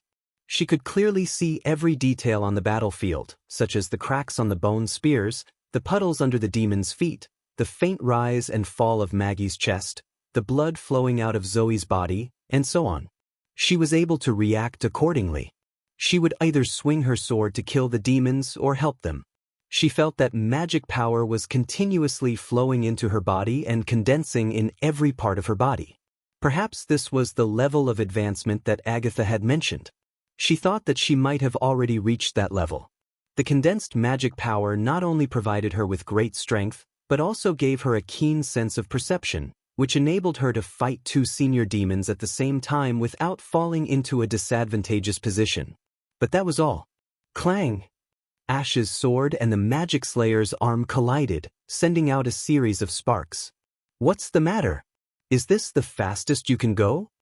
Before Ashes could draw back her sword, Osruk had already flown back and said sarcastically, "If this is all you can do, your companions will die here sooner or later. Or are you deliberately giving up on them?" Ashes turned a deaf ear to his words and turned around to cut down a spear that was flying at her. "Don't listen to him. This damn monster is trying to infuriate you and make you lose your mind." Zoe panted as she loaded the remaining bullets into the magazine. She was running out of bullets. If you chase after him impulsively, you'll lose for sure. "I know," Ashes said calmly as she nodded. The other party's intentions were very obvious. It was always looking for gaps in the team to launch a surprise attack, and the scattered demons would also follow suit to provide cover or attack. There was almost no delay in their coordination. Even in the face of a shotgun blast, the charging mad demon did not hesitate at all. As long as she was distracted for even a moment, her line of defense could be torn apart by the enemy. The more than 100 men that it had hidden should be the most elite troops in Tequila's garrison. If it weren't for the fact that the 8 Tequila witches were also experienced warriors, they wouldn't have been able to hold on until now. However, the Magic Slayer was right about one thing. This was indeed her fastest speed. Up to this point, every inch of Ash's skin seemed to be burning, which was the sign of magic backfire. For an extraordinary who was constantly training herself, this was the first time that Ashes encountered such a situation. If she stopped now, turned around and broke through the enemy's encirclement, and focused on recuperating for a while until her body completely adapted to the new strength of the magic power, she would definitely be able to reach a higher level. However, that was meaningless to the predicament. She couldn't save anyone. The most she could do was protect herself. If she wanted to turn the situation around, she couldn't rely on speed alone. Perhaps even the Queen of Witches, Alice, couldn't think of a better way. "You're an extraordinary, born with unimaginable potential. But if you want to really cross that threshold, you must have a practical goal and a firm will," Phyllis's voice echoed in her ears. Phyllis's words echoed in her ears. According to the records of the Union, the Transcendents were all promoted in battle, and those who failed to cross the threshold all fell at the hands of the demons. "I hope you can become the former." At this moment, Ashes realized that the threshold she had to face was completely different from what Phyllis had said. There were 2 paths in front of her. One was to survive and reunite with Tilly, while the other was to go further and reach a new realm that no one had ever reached before. The price was to burn herself. If we desire to use magic power to achieve a certain goal, it will lead us in that direction. The voice became chaotic and distant, as if it came from the sky. It sounded like a whisper, but also like thunder in the distance. "What exactly do you want?" "Here. Look here, open fire." Boom. The explosion, which had been silent for a long time, suddenly rang out again, accompanied by the screams of the demons. Ashes looked in the direction of the sound and saw that lightning had entered the battlefield from the back of the encirclement. The demons, who were distracted by Maggie and were completely unprepared, were hit by a grenade. The first mad demon to bear the brunt of the explosion was instantly blown away, while the other 2 demons standing close to it were penetrated by the sputtering shrapnel and instantly lost their ability to fight. Then, an astonishingly large devil beast drilled out of the forest and smashed its way through the demons who had turned their heads to aim at lightning. With the cooperation of the 2, the encirclement was in chaos for a moment, and 5 or 6 of the remaining 20 mad demons were killed in the blink of an eye. "Hang in there. We're coming to help. Annoying flies." The Magic Slayer frowned, shook off the confrontation with Ashes, and flew directly toward Lightning and Maggie. Meanwhile, the other senior demon threw a giant tree at Ashes. 2 bone spears were already in the air, one aimed at Zoe, who was barely standing, and the other at Andrea, who was lying on the ground. It was the same situation again. If they stayed, Lightning would be in danger. If they intercepted the Magic Slayer, everyone would be in danger. Since faster speed was useless, then the only thing that could change all of this was power that surpassed speed. Seeing that the 2 demons had returned, Ashes made a decision. Perhaps the decision had been made long ago, during the nights he spent with the Neverwinter witches, during the night he talked to Phyllis, or when Tilly said, "I would much rather see you as you are now than as an Avenger." "I'm sorry, Tilly," Ashes said softly and then took a step forward. "What do you want?" "Yes. I want to protect them." In an instant, she saw a surging sea of magic power, which was indescribable. However, there seemed to be countless murmurs and gazes hidden under the torrents. Ashes let go of the restrictions and completely accepted the magic power. Osruk, who was flying halfway, suddenly felt alarmed. He turned his head abruptly and saw that the extraordinary had raised her big sword and pointed it at the sky. There seemed to be golden light flowing on the blade. The moment he saw the light, he felt his body become inexplicably slow, as if he had fallen into a quagmire. He was not the only one. Even the flow of the air around him became sticky. This was not the first time that Osruk had seen such a scene, but at this moment, he felt that it was unbelievable. How is this possible? That was not the power of the magic stone, but from her own body. He tried to raise his head, hoping that he was wrong, but the rolling golden lightning in the dome shattered his last hope. Judging from the intensity of the gathering magic power, this attack was even more powerful than that of the red-haired witch. It was impossible to dodge. If he could not block it, he would die. Realizing this, Osruk used all his strength to open the interference field. At the same time, his opponent also swung her big sword. The dazzling lightning pierced the sky and illuminated the whole earth. In the deathly silence, Lon suddenly opened her eyes. She stood up from her seat, avoided the motionless people, and walked step by step to the window. This world had not yet woken up, and everything was still at the moment when time was frozen, whether it was the champagne that was poured out of the bottle or the raindrops falling from the window. They were suspended in the air, like a stroke in the background of a banquet scroll. In a place where time was frozen, there should be no sound. However, in the dark night, there was a faint sound of thunder.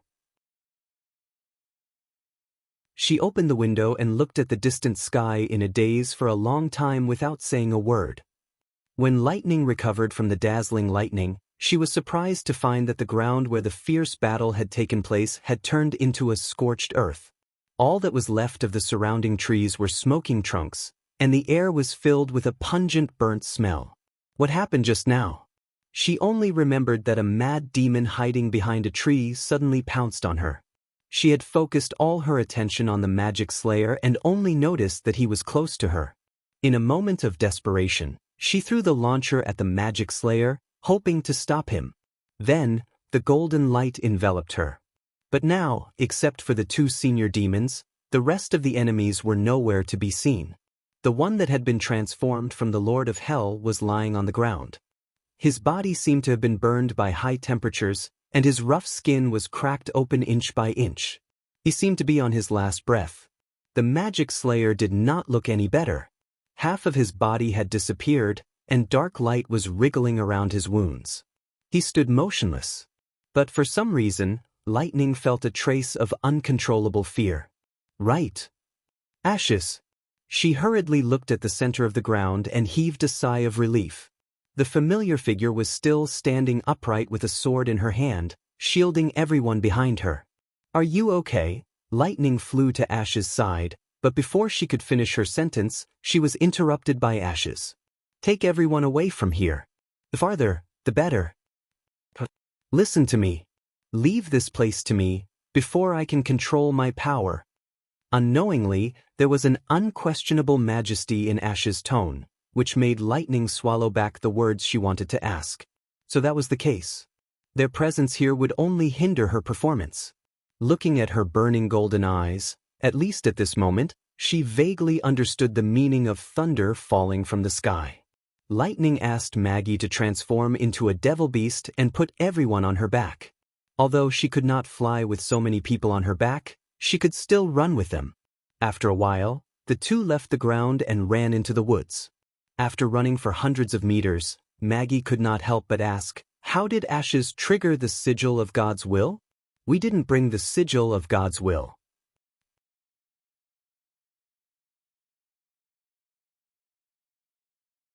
Chapter 1168. The dark clouds in the sky did not disperse. Instead, more and more bolts of lightning flashed across the sky, creating a thunderous roar. After Lightning and Maggie left with the injured witches, Ashes spat out a mouthful of blood and sank to the ground. Had it not been for the support of her sword, she would not have been able to stand. That blow had almost consumed all of her magic power. Although magic power was still flowing into her body, the process was completely out of her control. It was as if every meridian in her body was being burned by flames. The after effects of magic power exhaustion and the pain caused by the backlash superimposed on each other. It was simply indescribable. She did not know how much longer she could hold on, but she was sure that she could not fall here. Otherwise, everything she had done would be for naught. The lightning bolt had undoubtedly wounded the magic slayer. Half of its body, which was embedded with a stone of flight, had been vaporized by the golden lightning bolt. Apart from the fact that its movement had been restricted, its strength should have been greatly reduced. But Ashes did not feel this. The magic slayer was still exuding a dangerous aura. Her heightened intuition told her that the enemy in front of her still had the ability to fight. That was why she had asked Lightning and the witches to retreat as soon as possible. In fact, she was not the only one who had caused the chaos in the magic power. A large part of it came from the overflowing power of the magic slayer. Stand up. We have to act before the enemy. Ashes clenched her teeth and slowly rose to her feet. She took the first step forward. At this moment, the scorched senior demon struggled to its feet. Damn it, is it still alive? Ashes had aimed most of her power at the magic slayer, but she had not expected that her attack, which was powerful enough to annihilate a mad demon, could not kill a senior demon. If she had known this, she would have given it another lightning strike. However, to her surprise, the senior demon did not turn around to flee, nor did it rush forward to fight her. Instead, it dragged its broken body toward Osruk. What is it doing? Is it trying to protect the magic slayer? Very well. Ashes clenched the hilt of her sword. Since that's the case, I'll send both of you to hell at once. The moment the lightning pierced through the interference domain, Osruk heard a call that seemed to come from the depths of his soul. In that instant, a miraculous connection was formed. Through the dazzling golden light, it saw something on a deeper level. It was a realm that it had always yearned for but could never reach. With just a single glance, it had crossed the threshold and left its own imprint. This was the fundamental difference between it and a great dark monarch. But now, that gap no longer existed. From defending Tequila to ambushing humans, it had paid a great price, and even disobeyed the Sky Lord's order. But it was all worth it. Feeling the power bestowed upon it by the realm of mind, Osruk directly projected his thoughts into the junior guard's mind. Your Excellency, have been promoted? The latter was overjoyed, but it quickly dimmed. Unfortunately, I will soon return to the origin of magic and will no longer be able to follow you. No, I haven't leveled up. To be precise, I'm still one step away from leveling up. The divine will just now seriously injured me. In my current condition, I can't rely on my own strength to complete this step. What can I do for you? Offer yourself. The guard's thoughts became excited again. Is that all? Please leave it to me, Your Excellency. Although it could also try to bypass the limitations of the magic stone and directly integrate itself with the origin of magic, just like the extraordinary witches did, it was impossible to predict what the consequences would be. To be on the safe side, it did not mind enduring a little longer. The communication on the mental level happened in the blink of an eye. When the junior guard used the last of his strength to climb up, The extraordinary also slowly stood up. No, it was no longer appropriate to call her an extraordinary. After more than 400 years, humans once again had a transcendent. Fortunately, the previous divine will consumed a lot of energy, and it would be difficult to recover in a short period of time. This was the best chance for it. The junior guard finally reached Ursruk. Although it was only a short distance away from Ursruk, its life force was already as weak as a candle in the wind. However, its consciousness was getting clearer and clearer. Your Excellency, will our race one day be able to escape the cage of fate, win the battle of divine will, and set foot on the sky that no one has ever reached? There will be such a day, I promise. Ursruk paused and said its name. Tartarus. Its eyes lit up as if it was the last ray of light before it was extinguished. Then, please take my soul with you. The guard abruptly stood up and forcefully inserted his hand into his forehead. Ashes could not help but be stunned, and then a great sense of crisis welled up in her heart. The senior demon howled and pulled out the magic stone from its head, along with a large piece of flesh, and stuffed it into the magic slayer's body. The wriggling black light around the wound suddenly swelled. She suddenly remembered what Roland had said: demons needed to fuse with magic stones to enhance their power. Did Ursruk intend to complete the promotion ceremony under such circumstances? Regardless of whether it was true or not, they had to be stopped. Ashes endured the burning pain in her body and once again poured the magic power that she had gathered with great difficulty into her sword. The thunder in the sky responded to her will. When the power reached its peak, she slashed at the target for the second time since entering the new realm. Although the magic power she poured into the sword was not as much as the first strike, it was not much less powerful. The golden thunder once again broke through the clouds and lashed at the place where the demon was standing like a whip. Ursruk let out a shrill roar. The black light covering its body turned into a missing arm and directly grabbed at the lightning. The two collided and immediately triggered a violent explosion. The whistling airwaves raised a large amount of sand and stones, and for a moment, the two people's vision was blocked. When the dust gradually settled, Ash's heart gradually sank. The magic slayer's body seemed to be intact, and even the missing half of his body had basically recovered.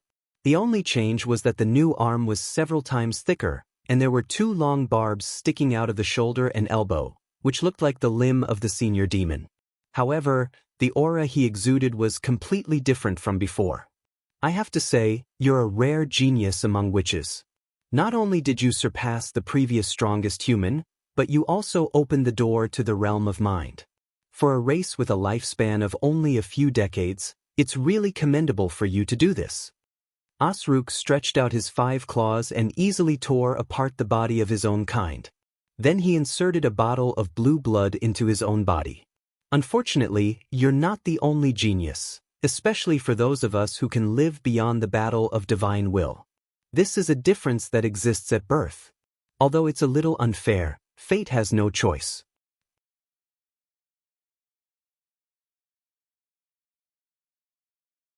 Chapter 1169. The collision between the two of them caused the ground to suddenly boil. Accompanied by the sound of swords clashing, bolts of lightning fell from the sky, smashing the surrounding forest into pieces. The magic slayer's body was covered in a layer of black light, like a suit of armor, which weakened the golden lightning. The surging mana caused a heavy downpour. Amidst this dense curtain of rain, the scene of the battle between the two seemed to have become the center of the storm. Be it Ashes or Ursruk, their movements were beyond their usual limits. Ordinary people would not be able to see their movements clearly, but it was normal for both of them. Every time they made a move, a clear trajectory would be drawn out in the rain, and the airwaves caused by the collision would cause the raindrops in the surroundings to explode. The sound was like muffled thunder, as if it wasn't a battle between humans and demons, but two tall and sturdy giants fighting with all their might. Who? Ashes felt that the magic power in her body had completely gone out of control. It was devouring her flesh and blood, and her body was riddled with holes. After a certain point, the pain from the backlash became numb. However, this was not a good sign. Losing her sense of pain meant that her mind was distracted, and her ability to control her body was greatly reduced. In fact, she no longer had the ability to accurately control the lightning. She could only let the violent magic power pour out, which further increased the burden on her body. Like a rolling snowball, the balance was quickly tipping towards the side of collapse. I see. Is this the result of directly merging with the origin of magic? The Magic Slayer looked a little tired. He wiped the blood off his face after repelling Ash's attack. Although you have obtained extraordinary power, you are also being devoured by it. I'm curious, if this continues, what will become of you? Will you be burned to ashes by the magic power, or will you become a mindless monster that cannot even be called human? No matter what I become, it will be after I kill you, Ashes replied in a low voice as she shook off the rainwater on her sword. But faith and perseverance? Osruk sneered. That sounds like something a human would say. Unfortunately, time has proven that those are insignificant things. Ashes did not reply, but raised her sword and rushed towards it. After this short but intense battle, she already had a basic understanding of each other's abilities.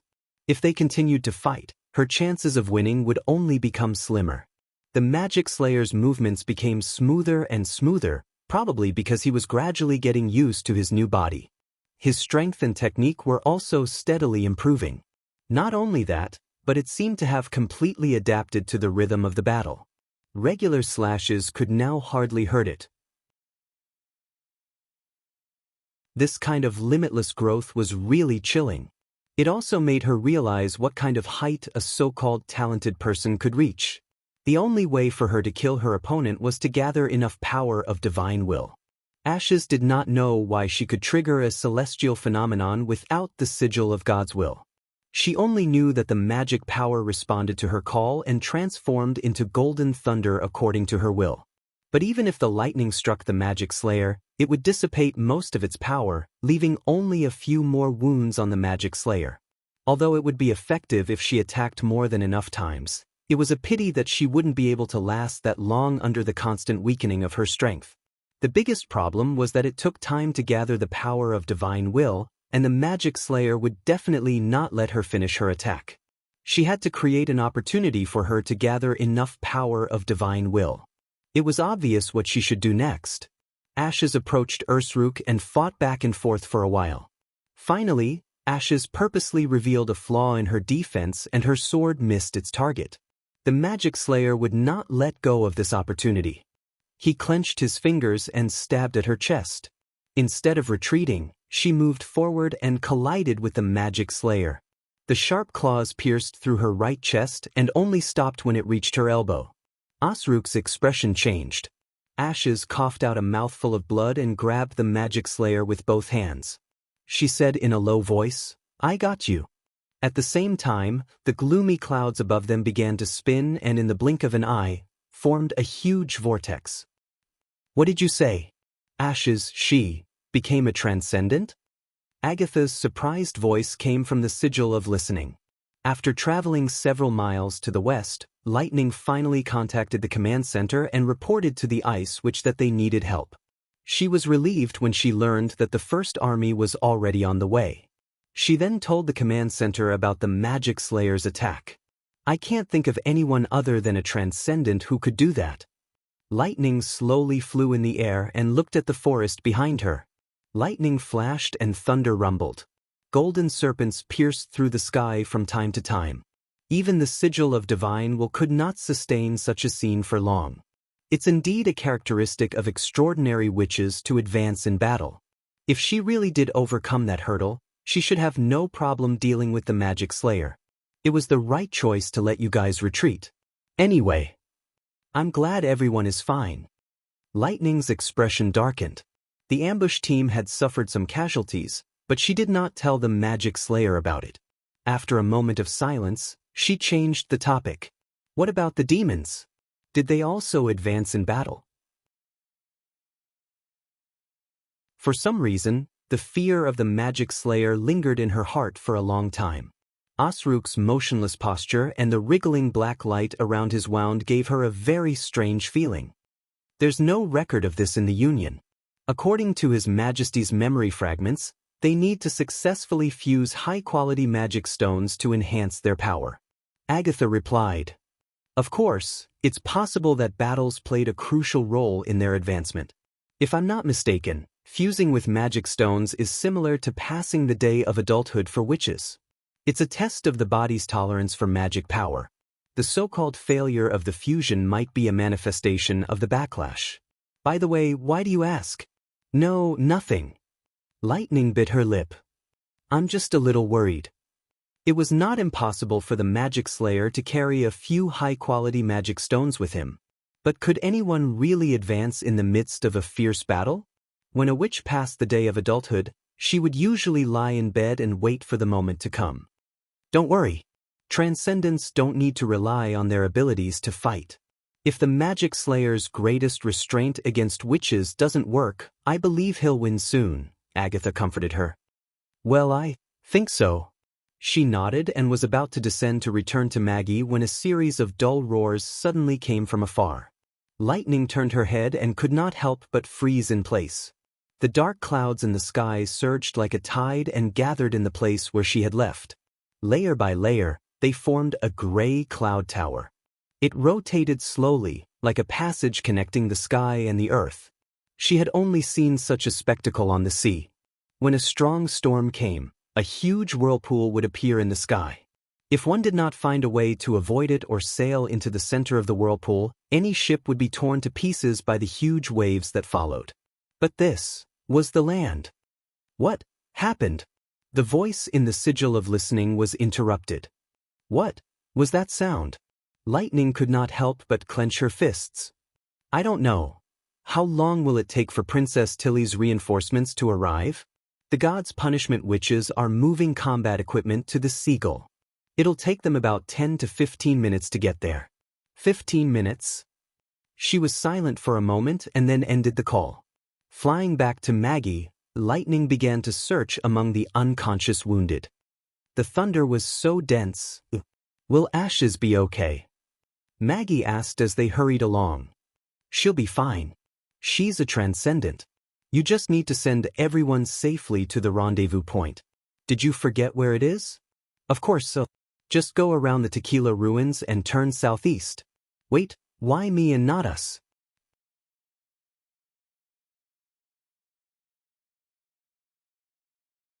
Chapter 1170. Rumble, rumble, rumble, rumble, rumble, rumble. Lightning flashed densely in the vortex formed by the dark clouds and gradually moved closer to the center. Heavy rain poured down from the strong winds, stirring up a hazy mist in the forest. The new Grand Lord and the Transcendent were tightly pressed together like two fused statues. The surging magic power had completely surrounded Ashes, and her body was even surrounded by a golden stream of light. This was also the target of the divine will. She used herself as a sharp blade. Is this your final struggle? Asruk roared. You want to use this method to perish together with me? How foolish. I won't let go, Ashes said with difficulty. With half of her chest and lungs pierced, even breathing became difficult. Blood flowed back into her trachea, and her mouth and nose were filled with the salty smell of rust. 5 minutes. She kept telling herself that only 5 minutes was enough. Her opponent's strength was not much different from hers. As long as she did not let go, it was basically impossible for him to break free from her restraints. Do you think that I will use my strength to determine victory or defeat? Asruk's face looked even more ferocious under the rain. It seems that you have imprisoned me, but in fact, this is just a cage that you have created for yourself. After saying that, several black lights extended from his chest and pierced into Ashes's body like tentacles. She could not help but cry out in pain. She originally thought that it would not be more painful than the magic power backlash, but the pain caused by the black lights was actually several times worse than the burning of her body. It was as if countless thin needles had been pierced into her brain. If not for the fact that she had repeatedly warned herself not to lose consciousness no matter what, she was afraid that she would have already fainted. However, the unbearable pain was just the beginning. Black lines began to spread from the piercing point, and wherever it went, the skin would slightly bulge as if something was crawling in her body. Ashes coughed out a mouthful of blood. You? Cough cough, what did you do? A small gift. It is also proof of the gap between our understanding and control of magic power. Osrook moved closer to Ashes's ear. To be honest, I should be thanking you. If not for this battle, I would not have been able to welcome the advancements so quickly. Now you have sent yourself to me. I am looking forward to completely defeating you, to see to what extent I can advance. Ashes suddenly realized that this was another form of erosion. She could not feel the area that was covered by the black lines, as if it did not belong to her anymore. She bit her lip and tried to circulate the magic in her body. She did not wish to corrode back like the enemy, but only hoped that she could prevent the invasion of magic power.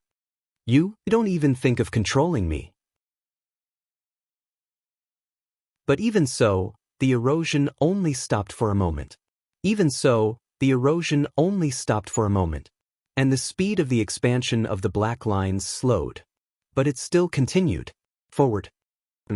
Apart. The black lines. There. The black lines. The flames. The black lines. The speed. The flames. The black lines. But even so, the erosion only stopped for a short while. The speed at which the black lines were expanding slowed down. But it was still pushing forward. A part of it had already climbed up to Ashes's neck. That's a commendable perseverance. Osrook laughed cruelly. He looked completely different from before. The mutated body not only distorted the face of the senior lord, but also made him lose his human form. He looked no different from a monster. But what's the use of this? Won't give up? Unyielding, hard work, faith, perseverance. These are just the words of the weak to comfort themselves. On the road to survival, who would easily admit defeat. But it's a pity that these words alone can't change anything. If I can keep my race alive just by saying these words, then it's too easy. Intense pain battered Ashes's mind. She opened her mouth, but no sound came out. The vortex above her head had already formed. Golden light shone within it, but she felt that the power was getting further and further away from her. Whether it's in terms of tolerance to magic power or the long lifespan required to adapt to magic power, we are far superior to you. This gap is like a bird and a bug. No matter how hard we struggle, we can't make up for this gap. The two battles of divine will have proven this point. Osrook slowly lifted her up, as if he was pronouncing her final fate. So, die here in peace. If you want to blame something, blame yourself for being born as a weak human. Don't underestimate humans. Suddenly, a clear shout came from the rainstorm. The voice was so familiar that it made Ashes regain a little clarity of mind. She forced herself to look sideways, only to see a figure rushing out of the forest like lightning. Lightning? She dragged a long trail of mist through the curtain of rain. After passing through the blackened tree trunks, she charged straight at Osrook. She seemed to be carrying something in her arms. Ash blinked his eyes in confusion. That's 3 grenades? Bug, you're courting death. Osrook instantly activated the anti-magic domain. Just as the black light was about to collide with lightning, she released her arms and changed the direction of her flight. She was separated from the grenades. Although she had lost her ability, inertia still existed. After leaving Lightning's arms, the grenade spread open its tail and flew straight at Osrook without slowing down. You. The Grand Lord bared his teeth and used all his magic power to erect a blue barrier in front of him. The next moment, 3 flowers of fire bloomed outside the barrier. But that was only the prelude to destruction. The scorching and violent energy was condensed into a dazzling jet by the cone-shaped bullet cover. It hit the barrier and shattered it like glass. After penetrating the defense, the jet cut through Osrook's mutated body like a hot knife through butter, turning the tumor behind him into a pile of mud. The magic stone he obtained from the senior demon was also completely shattered by the attack. Osrook raised his head and screamed. The spreading black lines immediately shrank back, and Ashes felt the pain in her body suddenly disappear, and her consciousness returned to her mind. Without hesitation, she activated the divine decree that she had been accumulating for a long time. Osruk also realized that the situation was not good. He howled and tried to shake off the witch in front of him. But Ash's hands were tightly clasped around Osruk and naturally would not give him the chance. You're right, humans are indeed weak. But even so, we still want to continue on this path. No matter what challenges lie ahead, we will not retreat. She paused and revealed a smile. Because someone is already standing in front of us, pointing us in the right direction. Following that, a golden thunder that covered the sky pierced through the horizon. In the almost incandescent light, Osruk was completely vaporized. Not a trace of his existence was left behind. The roar of thunder echoed over the fertile plains and did not dissipate for a long time. After the divine decree was extinguished, only ashes was left on the empty ground. Lightning clenched her teeth and slowly climbed up from the ground. When she crashed into the demon's territory, she changed from flying horizontally to flying sideways, so she was thrown out at a high speed like a stone. Fortunately, most of the enemy's energy was focused on the defensive barrier. Before she hit the ground, she got rid of the binding of the black light and hurried to activate magic synchronization at the last second. As a result, one of her arms was broken, and half of her body was badly mutilated. She limped to ashes and forced a smile. Finally, we won. Yes, thanks to you. To be honest, I didn't expect you to come back. This is called the sixth sense of an outstanding explorer. You always appear when you need it the most. Lightning suddenly froze. She found that there was something wrong with Wendy. What's wrong with you? Ashes looked down at her pale hand. Maybe, this is the price of burning myself? Burning myself, what does that mean? Lightning could not help but be stunned. The transcendent in front of her was gradually becoming illusory, and her long hair was scattered by the wind. It was as if she was no longer a physical entity, but a virtual image made of countless fireflies. If we desire to use magic to achieve a certain goal, it will lead us in that direction, and I probably forced it to use more power than I can bear. Ashes said softly. So this is what it's like to be completely integrated with magic? If it doesn't turn me into a monster, it's not bad. What the hell are you talking about? Lightning tried to grab her hand, but only managed to raise a cloud of dust. Ashes, tell me. What should I do? Tell Tilly that I like her. The dark clouds in the sky dispersed, and the sun shone through the clouds. In the thousands of beams of light, Ashes closed her eyes and disappeared with the wind. Lightning hugged her to where she stood, but there was nothing left. The little girl hugged her body with one hand and sobbed. Looking at the pitch-black night sky, Lon let out a long sigh and lowered her eyelids. After a long silence, she closed the window and whispered softly.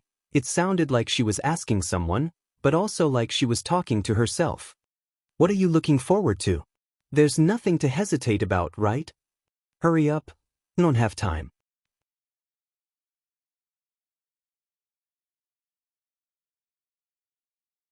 Chapter 1171. Is that so? I got it.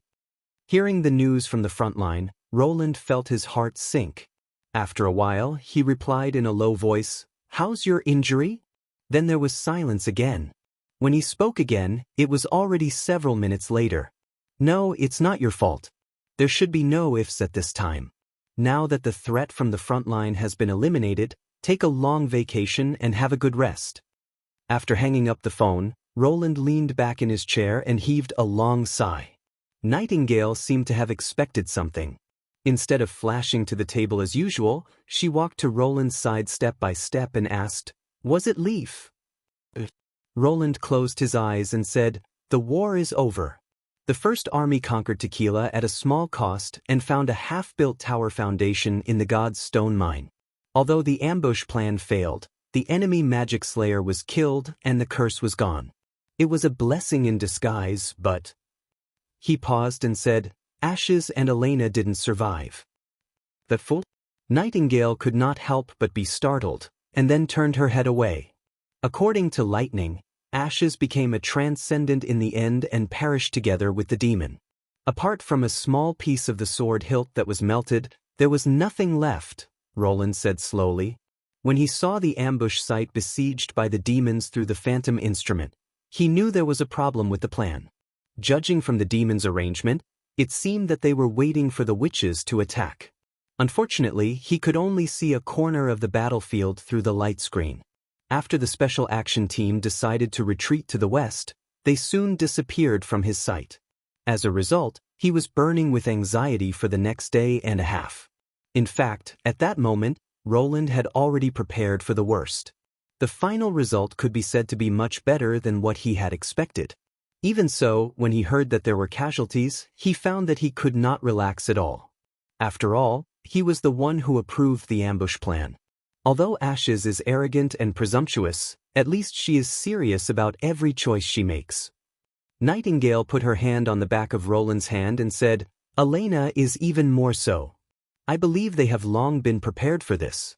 You don't have to take this responsibility on yourself. What I said to Leaf also applies to you." Roland nodded. He still did not understand why the demons could see through the whole operation in advance, and even regarded the goal of wiping out the witches as more important than the holy city of Tequila. But the fact could not be changed. As the leader of Grey Castle and the United Front, he could not show any depression in front of everyone, no matter what difficulties and setbacks he encountered. If even he fell into the bottom, how could he support those who were even more heartbroken? For example, Tilly. This was also the most difficult problem for Roland to face. From what Leaf had said to Lightning, the relationship between the two was probably much closer than he had thought. Although Tilly did not appear to be grief-stricken at that time and still prioritized transporting the wounded, the absent-mindedness in her eyes could not be concealed. In Lightning's words, it was as if her eyes had suddenly lost their luster. As for why the little girl secretly conveyed her last words to him, it was probably because she hoped that he could comfort Tilly. And this was the thing that Roland was least good at. "I can only take one step at a time," he thought to himself. That afternoon, the Seagull returned to Neverwinter. The first batch of people to return were the witches who were not injured or had recovered from minor injuries. Those who were more seriously injured still needed to rest at the frontline camp for a period of time while Nana completely healed her wounds. Roland personally led the rest of the members of the Union to the airport to welcome their return. Anna, Agatha, Molly, Phyllis, everyone walked down the gangway one by one and hugged Scroll, Nightingale, Sharon, and the others in turn. The ordinary staff of the Union, such as Belle, Grey Rabbit, and Pearl, were also among them, no matter whether they were combat witches or non-combat witches, whether they were survivors of the Union period, whether they were awakened or ordinary people. At this moment, there was no difference between them. The last one to come down was Tilly. Roland walked up to her and said, "Well, can I talk to you alone, brother?" Tilly raised her head and said.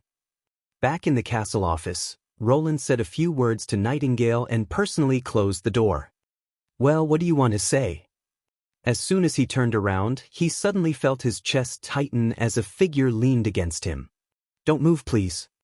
Tilly hugged him and said in a slightly trembling voice, "Just let me lean against you for a while, just for a while."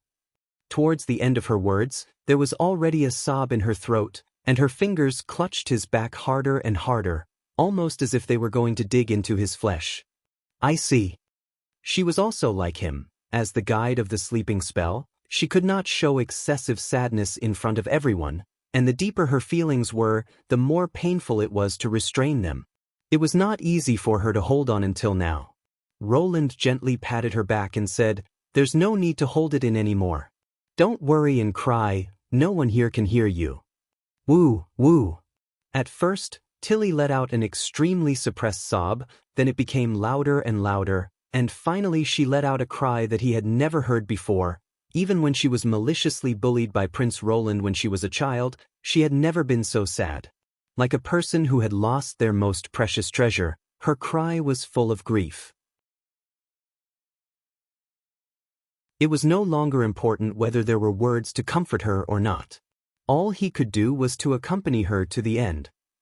At the same time, at the frontline camp, the tent flap was lifted, and Shavy walked in with a bowl of boiled medicine. "Are we going to drink this thing again?" Andrea asked vaguely. Her legs were tightly wrapped in gauze, and her cheeks were covered with ointment. Although it was not very effective, the cold touch could at least offset some of the pain.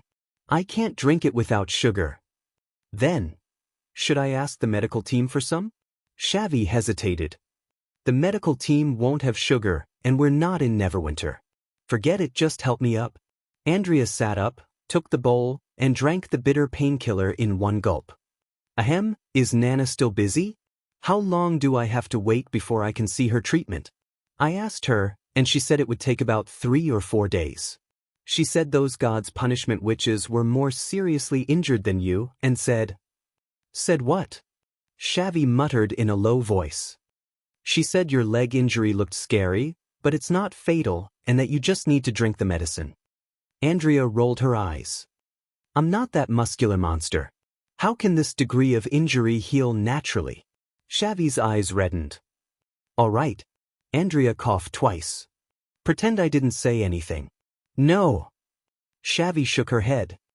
I just felt that your expression just now was a bit like Ash's, so I couldn't help. I look like her? What are you kidding?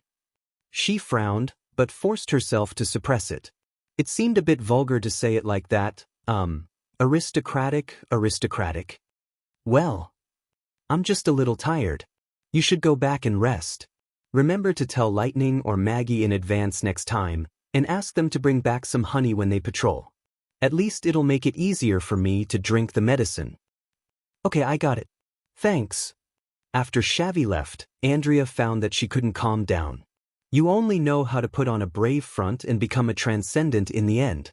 Do you think you're the queen of Starfall City?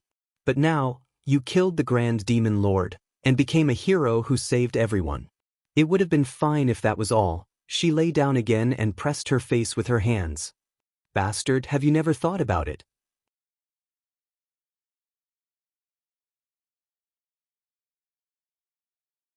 Chapter 1172. Tilly cried on and off for nearly an hour before she finally calmed down. When Roland put her on the sofa, he found that she had fallen asleep. When the two of them separated, their tears and snot even left a few thin lines between their cheeks and clothes.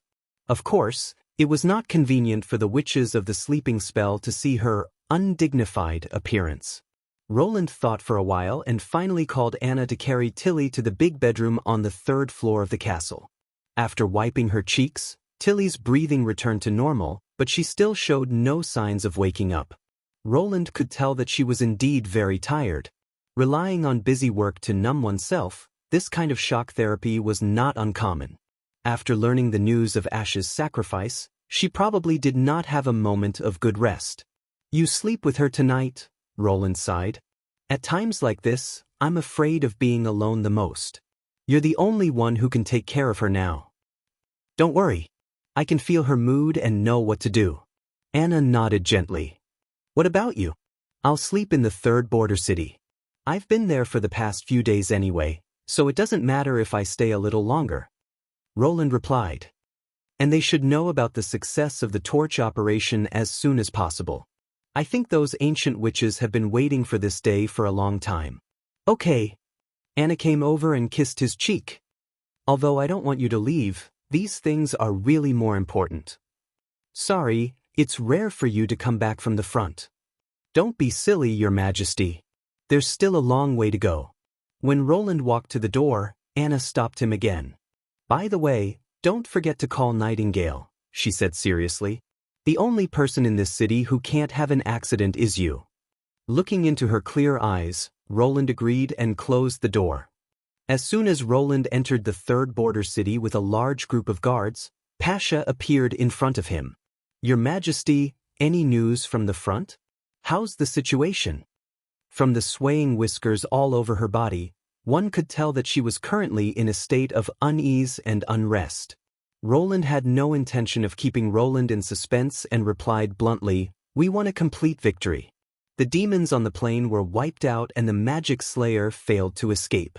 The First Army now controls Tequila. Pasha's tentacles instantly stopped moving. After a few seconds of silence, she said excitedly, Is this true? Your Majesty, please forgive my rudeness. I don't doubt you, but I really don't know what to say. Can you tell me more details? After more than 400 years of training, there were few things that could make these senior witches change their emotions so much. This was the first time Roland had seen Pasha lose her composure. Of course. But, thank you, Your Majesty. I'll tell everyone the good news now. However, before he could finish, Pasha disappeared from the top of the cave.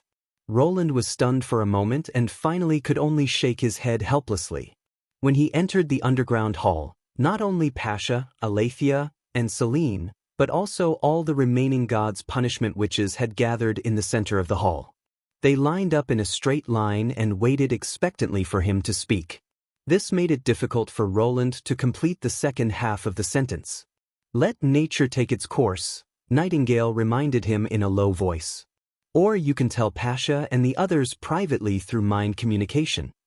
That was the only way.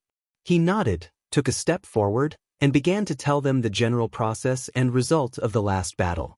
Although the detailed statistical report had not been released and Leaf's report had many omissions, the data and gains and losses were not important to them. For these survivors who had been waiting for more than 4 centuries, victory was the most important thing. By the time he finished his report, the crowd was already in an uproar. Cheers rang out incessantly. Many witches burst into tears, but whether they were crying or laughing, they all expressed the same emotion. It was a kind of joy that broke free from the shackles after hundreds of years of silence. Please forgive me for my impoliteness and offense to you. Aletheia took the initiative to come to him and lowered her main tentacle. From today on, the united front is no longer necessary. You are the only ruler of Tequila and our will lies in your hands. Pasha and Selene did not interrupt, which obviously meant that they agreed with her. This also meant that Tequila would be an inseparable part of the kingdom of Grey Castle in the future. After Roland nodded to show his acceptance, Aletheia raised her main tentacle again. There's one more thing I have to tell you. He concentrated and told the 3 witches about Elena. Really? It's her. Pasha said slowly. To Roland's surprise, they didn't show much emotional fluctuations. You already knew? He could not help asking. No, we just prepared for it. Aletheia said frankly, the ambush team was surrounded by the demons. If we were in the era of the Union, there would be no chance of survival. It's already a great fortune to be able to save everyone at such a price. You may not understand, but death is a common thing for us. Selene continued, after all, everyone survived voluntarily through the fusion of the soul instrument and carrier. This process is equivalent to being screened by death, not to mention the heavy casualties we faced in the battle of divine will. The only thing we are afraid of is a meaningless death. And Elena just made the choice that every Tequila warrior will make, Aletheia said at last. So, you don't have to worry about it. So, I'm being comforted? Roland felt a little emotional and did not know what to say. Of course, this doesn't mean that we don't feel sad for the death of our companions. It's just that war has taught us restraint. Pasha looked at the witches who were still celebrating. I'll tell them about this. But for now, let them enjoy the joy of victory. 5 days later, with the return of the frontline troops, the news of the victory of the Northern Expedition Army gradually spread in Neverwinter. Although it was not as shocking as the defeat of the demonic beasts or the Duke of Ryan, and it did not cause the whole city to celebrate, the people still gradually pieced together the real face of the enemy from the testimonies of their families and neighbors. The enemy was ferocious, powerful, and fearless, far beyond the demonic hybrids and the Duke's Knight Regiment. Coupled with the testimonies of the Devil Beast attack, the image of a powerful enemy that completely matched the demons of hell was gradually established. Some people even exaggerated the description of the demons as the legendary demons of disaster, which were hundreds of feet tall and could spit fire. It quickly became one of the hottest topics on the streets. Even such an enemy was still defeated by the First Army from thousands of miles away. This greatly inspired the people. If even the demons from hell could not compete with the army of Grey Castle, who else could? At the same time, Grey Castle Weekly began to publish the accounts of the frontline soldiers and the whole process of the war on a large page. For a time, the slogan of joining the First Army and expanding the territory for His Majesty swept the whole city. But the leaders of Neverwinter knew very well what the real challenge they were about to face was. The public cemetery in the west of the city. Since the first tombstone was laid during the months of demons 5 years ago, this wasteland, which was overgrown with weeds, had become a cemetery park covered with green grass. Today, there were 426 new tombstones here. Most of them were empty, because the limited transport capacity was not enough to transport all the bodies back, but no one would feel that the victims were abandoned. The names on the tombstones recorded their honors and contributions. The tombstones of Ashes and Elena were also among them. They looked the same as other tombstones. The only difference was that there was a melted sword hilt in front of Ash's tombstone. "Salute!" Iron Axe shouted, then raised his arm forcefully. All the leaders followed suit and saluted, even though their positions were higher than most of the soldiers. This was a memorial, but at the same time, a warning. The fateful battle of divine will was far from over. After the funeral, Roland immediately summoned Barav and said, "Summon all the ministers. I have a new task."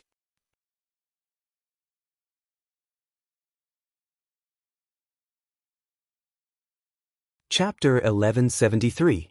The sound of the waves in the realm of mind gradually dissipated. Hacksword opened his eyes. He saw a ring-shaped hall. Below him was a calm sea of fog, and above him was an endless sea of fog. 9 seats of different sizes were suspended in the air, forming a circle along the vertical stone wall. In the center of the circle stood a huge birth tower. However, unlike a real tower, it was covered with disorderly single eyes, each of which was the size of a primordial demon. This was the realm created by the king, the presiding Holy See. Although it was not the first time it had entered this place, its body still subconsciously felt oppressed and uneasy. Unlike simple spiritual communication, this virtual space opened up in the turbulence of the realm of mind was not a real illusion. If it fell into the sea of fog or was attacked, it would also suffer substantial damage. It would be fine as long as it did not wake up as if it was a dream. Unlike the chaos outside, this place was orderly and strict with rules. The king controlled everything in the presiding Holy See. This also meant that as long as it entered the presiding Holy See, its fate was in the hands of the king. However, its loyalty to the king was absolute. Instinctively resisting would not cause disgust. Only lowly beasts could not control their instincts. "Thank you for your summon. The Sky Lord pays his respects to you." Hacksword bowed its head to the tower in the center of the hall. One of the eyes opened and glanced at Hacksword, then quickly closed again. "Wait patiently." After a while, several figures appeared on the other seats. They looked a little blurry, but Hacksword could still identify them based on their characteristics. For example, the Bloody Conqueror, which had a body as large as a hill, and the Heart of Loathing, which had all sorts of weapons hanging from its armor, as well as the Heart of Loathing, which had a warped look in its clothes and mask. How vivid one's performance was depended on one's understanding of the origin of magic, and there were only a few who could fully display themselves like this. When a figure appeared on the last seat, it meant that the 9 Grand Lords had gathered in the presiding Holy See. The image of the king, the birth tower that rose from the sea of fog, slowly opened half of its eyes. "I believe you all know why I summoned you. Not only me, but everyone should have the same question. A few days ago, an ascendant came into contact with the realm of mind and caused a ripple there. But soon after, there was no response." He paused and looked at the Sky Lord. "And the owner of the ripples is called Osruk, who happens to be the commander of the vanguard of the Western Front, Hacksword. What happened in the West?" As expected, the king had come for this question. Hacksword immediately felt the pressure on his body increase. To be able to cause fluctuations in the realm of mind meant that someone had crossed an extraordinary threshold, and this breakthrough would be sensed by all the Grand Lords. With the battle with the Sky Sea realm becoming increasingly intense, having an additional senior lord would bring a greater advantage to the race. However, the following turn of events caught everyone off guard. The senior lord had only left behind a mark before disappearing without a trace. It was the first time in centuries that a senior lord had perished right after his advancement. In fact, not long after Haxord sensed the senior lord's breakthrough, he had received news of the defeat from the Western Front, along with a letter from Osruk. The contents of the letter made him want to cut open the head of this outstanding subordinate to see what was wrong with this guy that made him act so recklessly. When the king asked, he instinctively wanted to hide the result of the battle on the Western Front, but his loyalty eventually made him tell the truth. Just as the Sky Lord had expected, there was a burst of doubt, surprise, and mockery in the hall. "Ha, did I hear that right?" The Blood Lord was the first to sneer. "Your subordinate knew that he was no match for the enemy, but he still left all his troops on the fertile plains, and in the end, all of them died in the hands of those insects? I remember what you called him, the genius general?" Haxord was not surprised at all. As the main general of the battle against the Sky Sea realm, he had always been disdainful of the praise that Osruk received. If Osruk became a Grand Lord, his position would probably be the first to be affected. Now that there was a chance to attack Osruk, he naturally would not let it go. Forget about the primal demons and the tombstones. I think the Sky Lord knows how precious the horns are, Mask, who was in charge of cultivating the symbiotic demons, said in a strange voice. Mask, who was responsible for cultivating the symbiotic demons, said in a strange voice, "If we can conquer Tequila, Meteor, and Arietta, we'll be fine. The god's stone mines there can at least replenish our current consumption, but without enough mines we'll lose one of our horns. Losing to those insects is unimaginable. I think your excellency more or less has to bear some responsibility." "What, genius general? I think he's just SOSO. Ordinary ascendants can't open the gate of the two realms. Otherwise, there would be more than 9 of you sitting here, not to mention that the enemy has a transcendent. Why, it's not like it was 400 years ago. Do you still think that perishing together with a transcendent is a glorious thing?" Listening to the discussion, Haxord's face darkened. Even if he did not understand Osruk's actions, he was still his former subordinate. Belittling a trusted general like this was no doubt an attack on him in disguise. This was not something that a Grand Lord could easily tolerate. At this moment, the king interrupted everyone's conversation. He did not ask them to shut up, but directly silenced them. "Enough, I just want to know if this will affect your plan." Haxord quickly gathered his focus. "Of course not. In the plan, I have made many preparations. It would be best if we can take down Tequila, but even if we can't, it won't affect the overall situation. Rest assured, King, we will set foot on the land of humans as scheduled." "That sounds exactly like what you said." The king's tone finally eased a little. "But..." The Sky Lord hesitated for a moment and decided to tell the king about the letter Osruk had written to him in advance.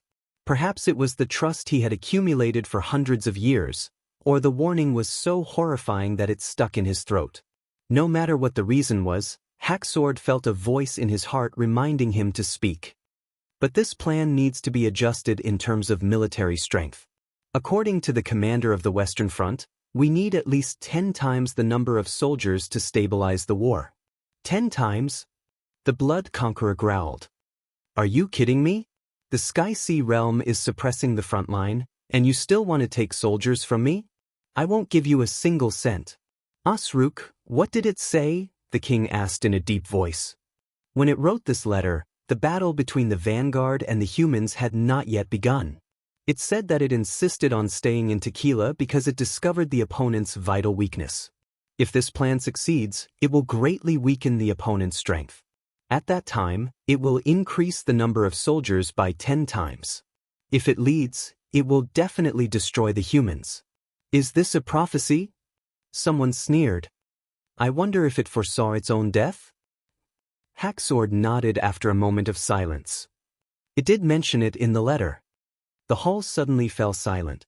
The Grand Lords looked at each other, and the atmosphere suddenly became a little strange. The king broke the silence. "What did it say?"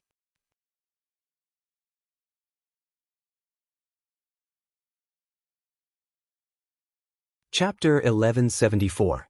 When he said that, The Holy See was in an uproar. Full power. The Blood Lord's tone was cold. What do you mean by full power? Literal meaning.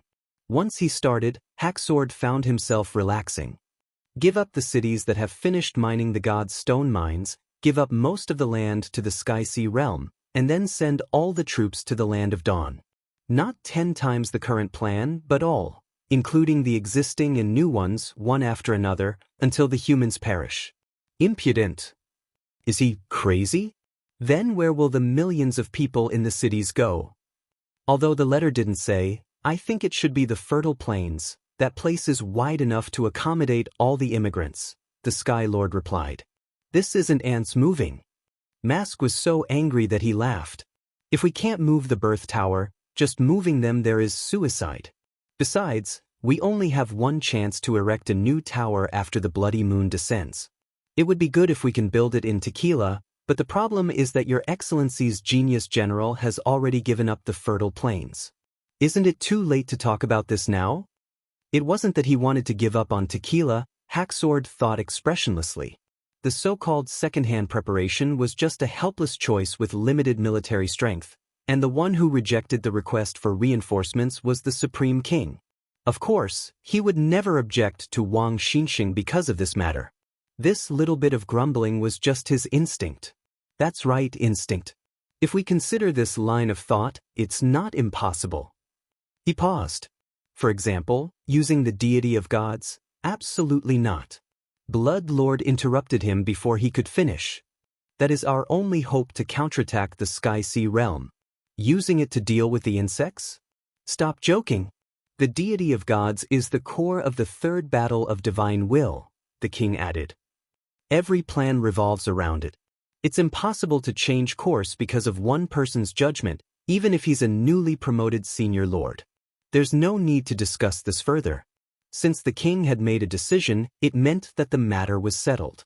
Hacksword breathed a sigh of relief.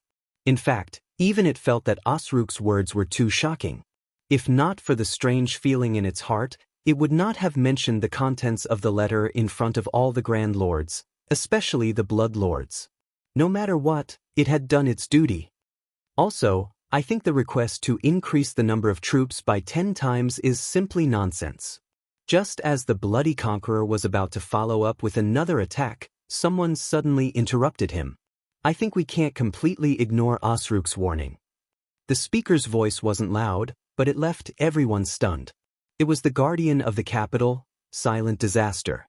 Even though it was a great Dark Lord, it rarely spoke in the Holy See Assembly. It was also a man of few words, just like its name suggested. At the same time, it was also one of the strongest Great Dark Lords. Unlike Mask and Heart of Loathing, who were lacking in strength and had no choice but to use clothing to conceal their flaws, Silent Disaster was extremely pragmatic.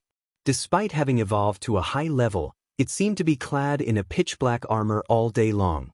Even its head was covered tightly, as though it didn't care about its image or comfort.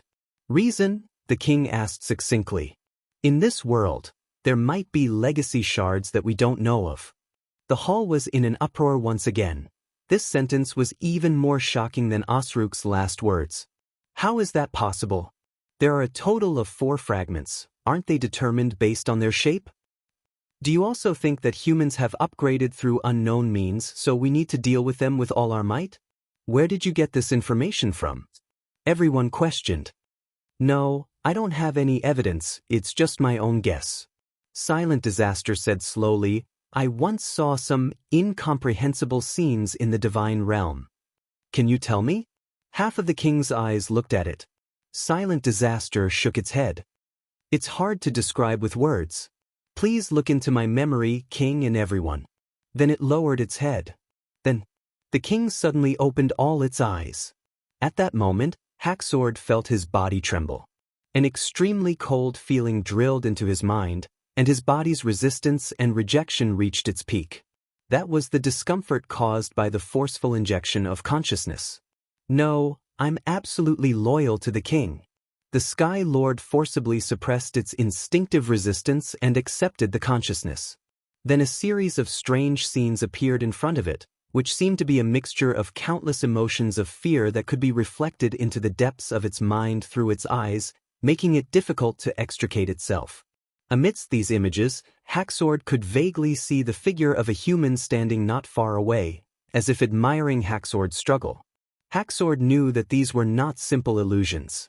Black tentacles representing erosion were frantically attacking him.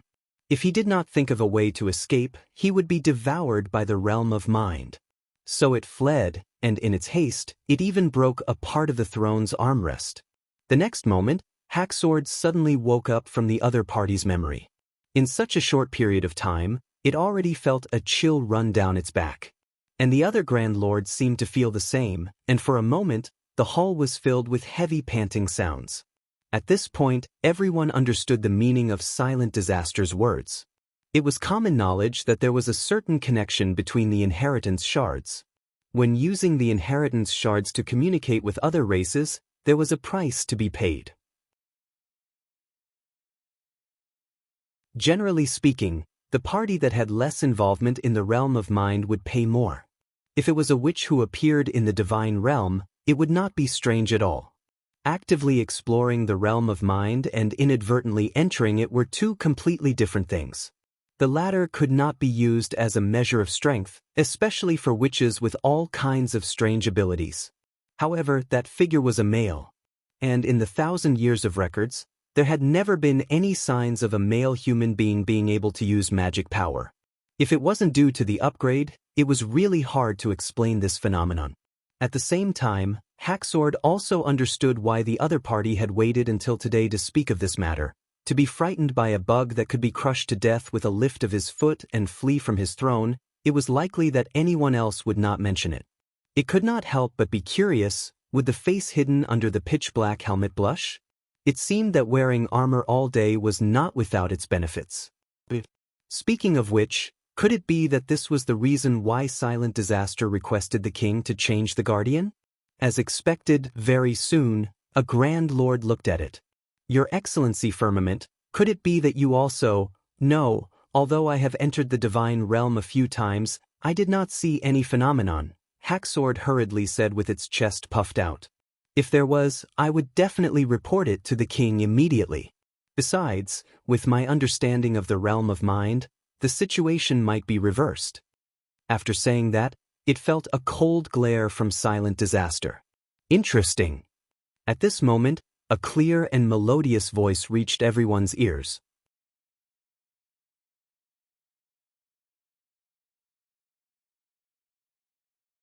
Chapter 1175. Everyone's attention was focused on the person who spoke. Hacksword was no exception. The Nightmare Lord, Valkyries, could be considered the most special of all the lords. She had been promoted very early, so much so that most of the people present had been under her care. During the first battle of Divine Will, she was also the one who had the closest relationship with the humans, and it was even rumored that there were still believers in some cities. Although her individual combat ability was not the strongest, it was enough to evolve completely. However, she maintained her appearance after her first promotion: green skin, horns on her head, and a vertical third eye in the middle of her forehead. If you had to say that she did not look like a human, her dressing, speech, and behavior were distinctly human. She was also one of the first lords to master the human language. This was basically the polar opposite of Silent Disaster. This could be seen from the Nightmare Lord's thin and delicate white robe. In order to show off her appearance, even the fine threads on her robe were clearly visible, and she looked completely different from the blurry figures of the Blood Conqueror and the others. To be able to spend so much energy on such an unimportant thing and still look so relaxed, it was enough to show her mastery of the realm of mind. If she had been the one scared away, Hacksword would not have said a word. In fact, she was the only lord that the Sky Lord could not see through. If it were someone else, he would have marked them as disloyal by closing his eyes in the presiding Holy See. More importantly, the king did not seem to have any opinion on this. Oh, what did you discover? I just thought of a possibility. Valkyries slightly straightened her body. Regardless of whether there really is a way to promote that we do not understand, assuming that this male has the same ability as the witches, then this ability must be related to the realm of mind, and the degree of involvement is not small. Otherwise, with Her Excellency Silent Disaster's ability, she would not have been suppressed to such an extent. The red light under the Silent Disaster's helmet flickered. I had been guarding the legacy shard for nearly 200 years, and I have seen more than one human, but most of them ended up escaping or being devoured. In the past 200 years, there has only been one person who can look at me as an equal, and it was only 1 or 2 years ago, but she was a female. The words of the witch are not surprising. What I'm trying to say is that it doesn't matter whether the person is male or female. What matters is the ability itself. Perhaps he didn't even realize it himself, but this degree of involvement was enough to leave a mark in the realm of mind. If it's just based on the results, I agree with your judgment. Hacksword seized the opportunity to speak. After all, this was its area of expertise. But what's the point?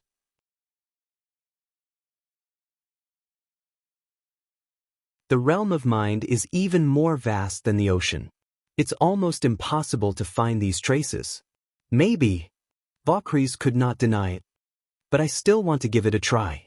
By using the connection between the legacy shards, it might not be hopeless. What do you think? It could not help but be stunned. You can already sense the connection between the fragments?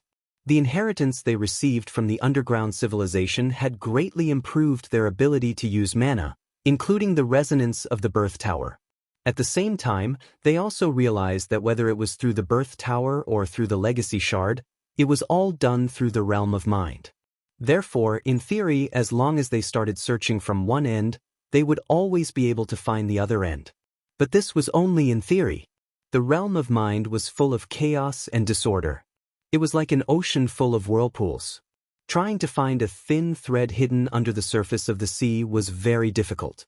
Besides, the deeper they went, the more they would be affected by the turbulence of the realm of mind. They would need to use all their strength just to maintain themselves, not to mention trying to find the faintly discernible connection. It had never thought of such a method.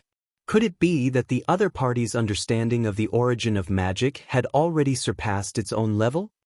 Probably, Vaucres said unhurriedly. But we won't know until we try. If we can come into contact with the traces left behind by the other party, we might be able to find out the answer we want to know. No, even if we find it, it won't be of much use, Hacksword thought to itself. The realm of mind was too complicated. Even those of the same race who had ascended needed a lot of searching, feeling, and guessing to find the truth, not to mention those of a different race. If they tried to understand it by force, they would only fall into confusion and madness. He wanted to say this, but when he saw the other party's pure white robe, he swallowed his words. That might be the case for others, but for the Nightmare Lord, it wasn't so sure. The legacy shard is now under the care of the Sky Lord. If you want to try, go find him, the king said. Yes. Vaucres put her hand on her chest. But there are too many uncertainties in this idea, and the time it will take is immeasurable. If human beings really find a new way to ascend, it's very likely that irreparable losses will be caused before we know the answer. If I understand correctly, His Excellency the Sky Lord is prepared for 2 things. After losing Tequila, there's only one option left, right? If there's another problem, won't 400 years of preparation go down the drain? You worry too much, Blood Conqueror said in a muffled voice. I was the one who presided over Osruk's ascension ceremony. After he became an ascended, he learned a lot about human beings from me. Vaucres closed her eyes and rested again. His talent was fully revealed during the learning period. I don't think his warning is groundless. As for the proposal to send more troops, I support it. Me too, Silent Disaster echoed. The king was silent for a moment and looked at the frontline commanders. Without affecting the entire defense line, is it possible to send 10 times the planned number of troops to reinforce the Sky Lord? King, I'm only asking if there is or not. There was a brief silence in the hall. To Hacksword's surprise, after a while, Masks spoke first. Yes, King, I can do it. As long as you invest enough resources in my research, I can cultivate more powerful and diverse symbiotic demons. Their growth cycle is not limited by their mother, and their individual combat ability is far above that of the primordial demons. It's not impossible to send 10 times the troops. More importantly, they won't affect the front line at all. But that will consume a lot of God's stones, the Heart of Abhorrence said worriedly. If we don't control them well, it's no different from destroying our own foundation. As long as we can crush those bugs, we can make up for the losses. Are you sure you can keep up with the schedule? Blood Conqueror said grumpily. Mask paused for a moment. Of course, it's difficult to provide 10 times the number of symbiotic demons at one time, but the bugs may not react so quickly. If we can destroy them with 5 times the number, we can save half of the resources. Besides, it's better to provide them in batches than none. All right, the king interrupted the conversation. Then let's go with this plan for the time being. In any case, we can't let the humans in the Land of Dawn live for another 400 years. In this battle of divine will, we must conquer the entire continent. You're tuning in to the Passion Pages YouTube channel. We're so grateful for your support, and don't forget to subscribe to join us on this incredible journey through captivating stories. Your generosity through donations truly makes a world of difference, as it's the primary source of revenue that allows me to expand and enhance this channel for you. Thank you from the bottom of my heart for being a part of this adventure.